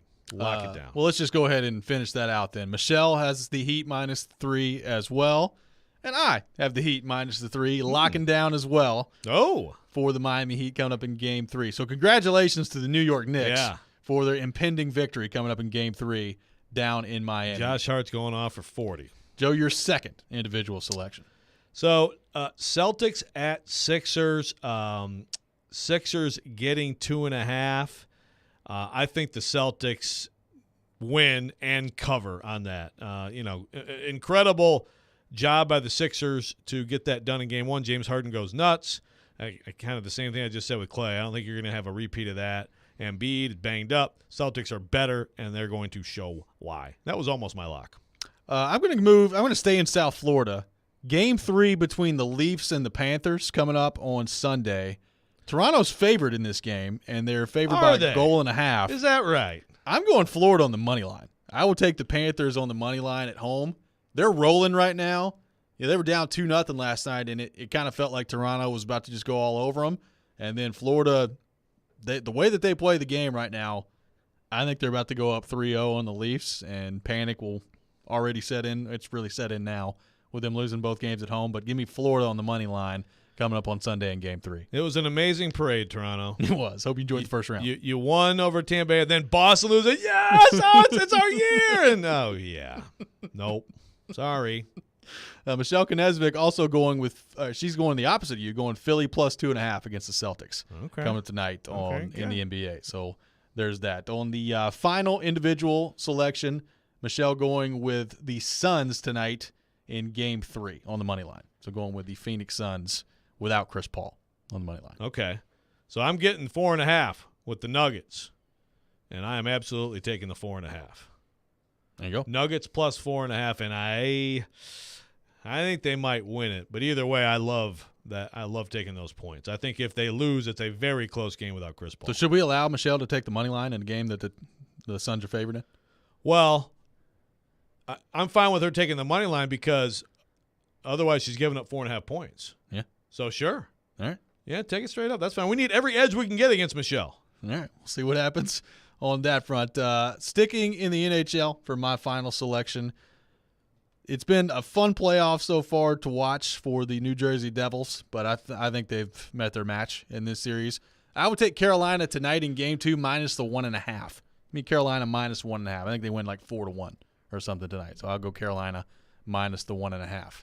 I've been underestimating the Devils all playoffs, and they just beat the Rangers. But they're just – this series is going to stink because the Rangers blew it. They did. It would have been a great series. I was excited for that series, and then it didn't happen. The Devils will just stink. The Devils, I mean, they're fun to watch, but there's always something to me about watching the Devils. I'm just like, who cares? It's the Devils. I've hated the Devils since 1995. Okay. 615. Stupid Marty Brodeur.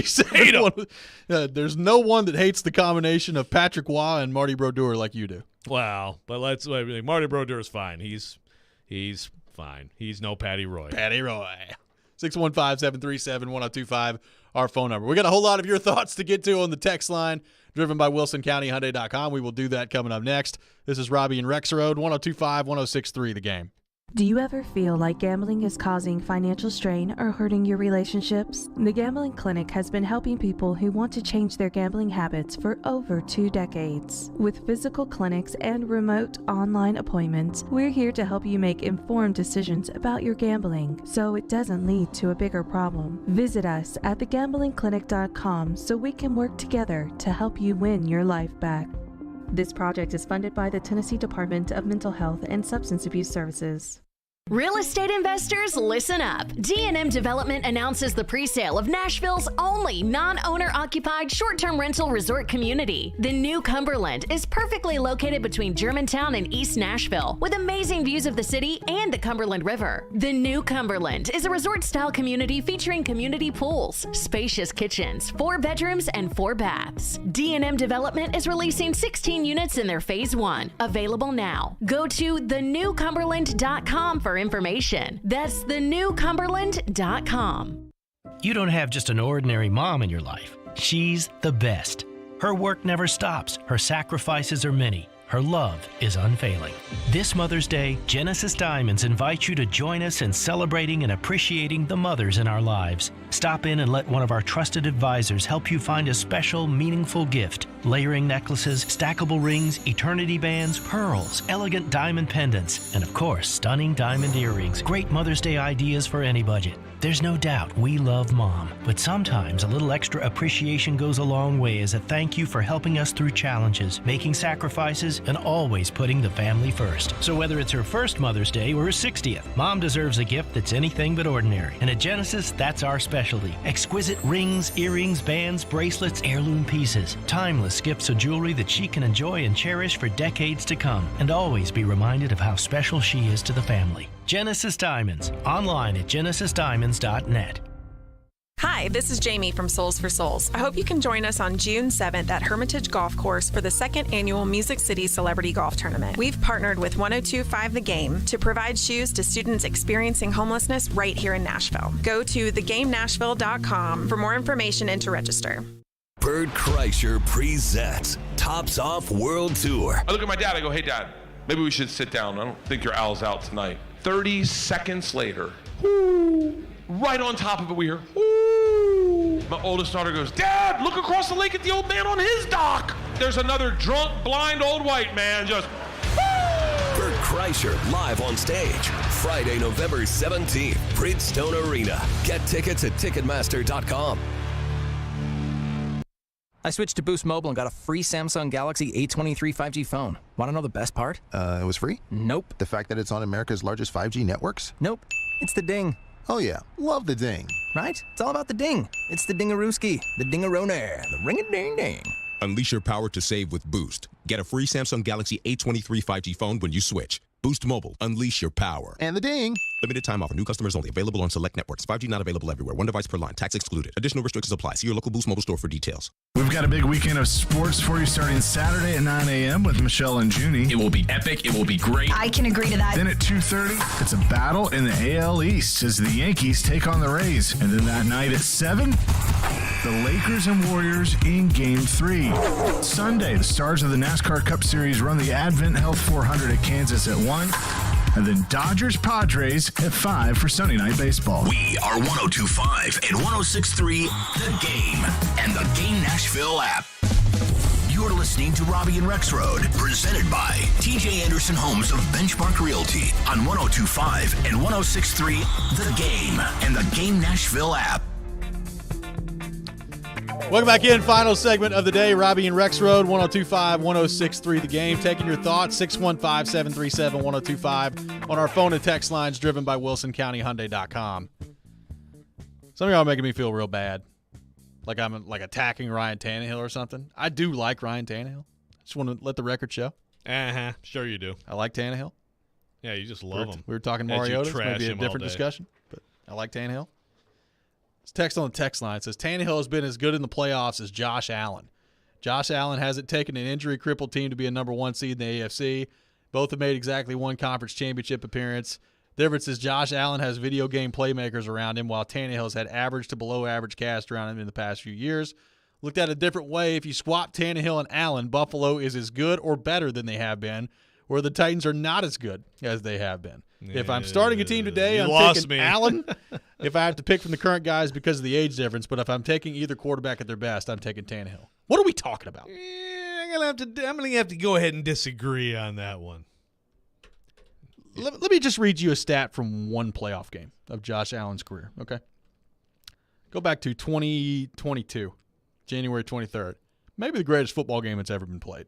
Depends on who you ask, but maybe the greatest football game that's ever been played. Josh Allen, 27 of 37, 329 yards, 4 touchdowns, a quarterback rating of 136 in the playoffs against the Chiefs. Ryan Tannehill's never approached something like that. Not coming within the same zip code of something like that. So again, you guys are making me feel bad. Like I'm trying to have to bash Ryan Tannehill, but like, are we really trying to say that Josh Allen and Ryan Tannehill are like the same guy? Like, what are we doing? Robbie Stanley says Tannehill stinks. That's what I'd take away from this show. Good I don't gracious. know. I don't really remember the other stuff that If people you were saying. swap Tannehill and Allen, Buffalo is as good or better. What? Yeah, that's a tough sell there, buddy. That's a tough one. Sorry, I'm distracted now because now Jared is texting me segments from the story that Willie sent and is saying that it actually proves his point instead of Willie's. We just need to get these two. Yeah, set it up. Yeah, come on. Let's just get these two in a room together. I'm going to have to spend all weekend, I guess, crafting an apology to Ryan Tannehill on Monday for how much I've had to, throw him under the bus today. I do like Ryan Tannehill. I just don't think you can win a Super Bowl with him. And I think the Titans kind of feel the same way based on their actions. That's all I'm saying. It does appear that way. Dane from Nolensville says, only Mahomes has won a Super Bowl out of all those quarterbacks you named, and then Rodgers 15 years ago. How many playoff games has Jackson won? 1, maybe 2? Has Justin Herbert even won a playoff game? And then I said, no, do you prefer Tannehill to them? And he said, How no. many playoff games has Ryan Tannehill won? He's won 2 playoff games, guys. What are we talking about here? You guys are acting like Ryan Tannehill is like some playoff legend here. What are we talking about? This is absurd. This whole conversation is absurd to me. I think it's just a shame that we have to end in a couple minutes. Oh, my God. You could have an hour of ranting right now. It's like Joe Burrow hadn't won a Super Bowl either. It's like, yeah, watch the guy play. He's 23 years old. Yeah. So, good gracious. Hey, I'm glad that we can go back to, because I thought maybe we were done, arguing about Ryan Tannehill. It's kind of like the writing's on the wall. It's like last year, enjoy this, but we can still argue about Ryan Tannehill. That's good. We need that, because it's good to have some diversity of quarterbacks to argue about. I thought the only thing that was going to annoy me today was all the Swifties running around Nashville. Now we got this Tannehill discussion. Speaking of which, again, I like Ryan Tannehill. Just want to make it clear. Yeah. Yeah, look, I what everybody's saying is fine.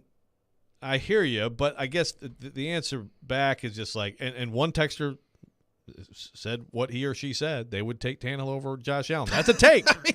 That's a take, okay? But with all these people we listed, now some people, I've heard the case, and Tannehill beat Lamar Jackson head-to-head and all that stuff, and Lamar Jackson has not performed well. You guys do realize I personally would take Lamar Jackson over Ryan Tannehill. I know that I guess that's controversial to some people. You guys do realize that Lamar Jackson has also beaten Ryan Tannehill head-to-head in the playoffs too, right? Yes, okay. That also did happen. Right. Yes. Just throwing that out there. I saw who was I love his Cork Bats Austin Huff? Yeah. He had a nice, sarcastic, funny thing. Oh, actually, the stats are reversed. Tannehill's actually way better than him in the playoffs. Like, yeah, it's fine, but I'll take Lamar Jackson.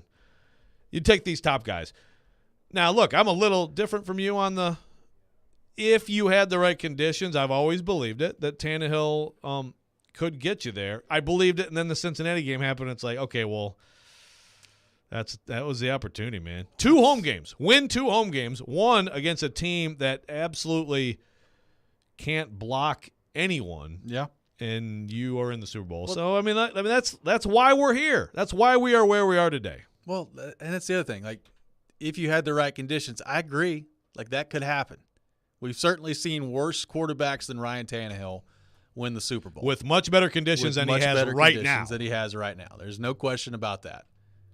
Now, Ryan Tannehill also had pretty darn good conditions in 2020, and he was not good against Baltimore. You know, I understand the defense was a huge problem in 2020.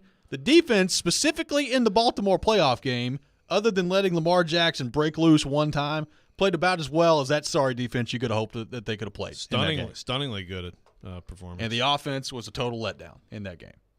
He was a big part of it. It's been a fun day of revisiting all the postseason nightmares of recent years for the Titans. Really has. Man.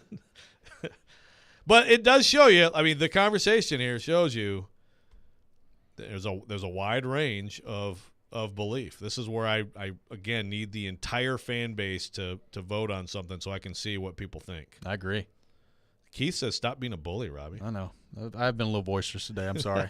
There's somebody like Scott on the text line thinks I called him stupid earlier. Yeah, you didn't call him stupid, did you? I very usually try to refrain from specifically referring to anyone specifically as stupid. I thought you said it was stupid, like the I thought idea it did too. Was stupid. Yeah. So, an Iron if I Chef, did, I apologize.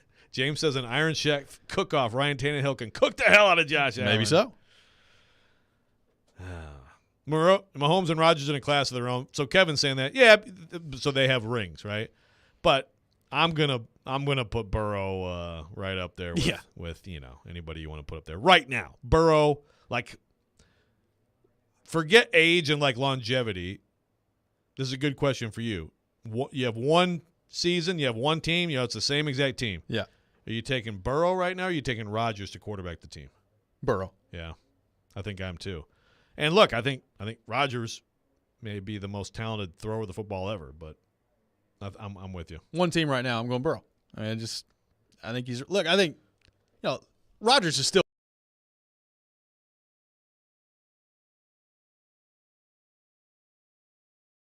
his prime. Like, he is 40. Like, the arm strength isn't quite the same as it used to be. Right. Yeah, still very good. Sure. Still going to be effective. Yeah, Very intriguing team he's got this year. I mean, he looked terrible against the Titans last year, but he was hurt. So right. So it's a good. I mean, look, there's Tannehill beat him, by the way. Tannehill saying. Tannehill did beat him. Yes. There is that. Keith said, "Just say with all due respect when you're finished." Now, with all due respect, I'm sorry if I offended you. I didn't say anything offensive, but if I offended you, I'm sorry.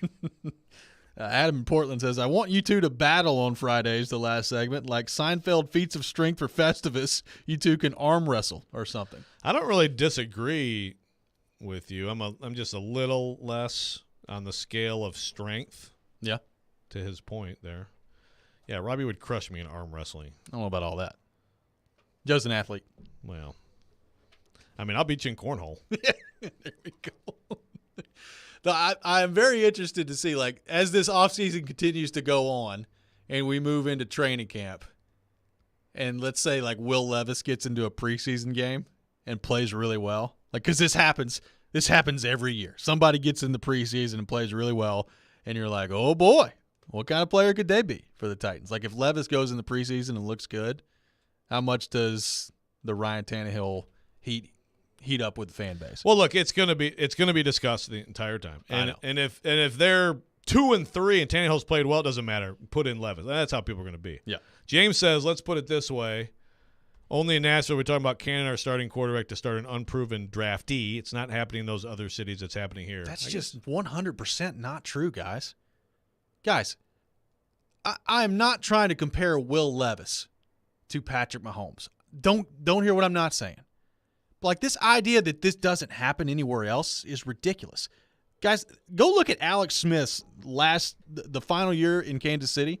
Go look at his numbers. He threw for like 4,000 yards and like 4 picks and for like 25, 26 touchdowns, somewhere in that neighborhood. I don't have them in front of me. I'll pull them up. Alex Smith was really good, and he was a really good player. But they thought that he wasn't good enough to win a Super Bowl, and they identified somebody in the draft that they thought that they was. It's basically the exact same scenario. Now, again, I'm not saying that Will Levis. Headline. Yes, thank you. I'm not saying Robby Will Levis Stanley is going to be Patrick Mahomes. But, like, the idea that other teams don't do this, what are we talking about? Yes, they do. They do it all the time. Yeah, no doubt. I mean, look, at some point in Detroit, it may happen. It'll be a little bit down the road. But, like, Jared Goff could be really good this year and next year. But at some point, it's if they don't do anything, and believe me, they won't because they're the Lions, people will be screaming for Hendon Hooker. I mean, it won't take long. It happens. It happens often. I mean, I'm trying to think. Like Lamar Jackson's rookie year. Was that Flacco? That was Flacco, right? Yes, yeah, it was. That was Flacco. So, by the way, Alex Smith's last year in Kansas City, 67.5% completion percentage, 4,042 yards, 26 touchdowns, 5 picks. See ya. We'll see you later. Now, part of that was I will say what's interesting on that is, like, what if they don't blow the? I mean, they're handling. You got beat by Marcus, and they said, "You know what? You're out." Buddy. Yeah, I mean, what if they don't blow that game? Yeah. Travis Kelce got got hurt and make a little bit of a run. Travis Kelce doesn't get hurt. They probably don't blow that game. Yeah, that's all I'm gonna happen. But that playoff game made it easier, right? Yeah. The loss made it easier to say, see, he just isn't up to it in January. That does it for us on Robby and Rexrode. We'll be back coming up on Monday. Chase and Michelle up next. This is 102.5, 106.3 The Game.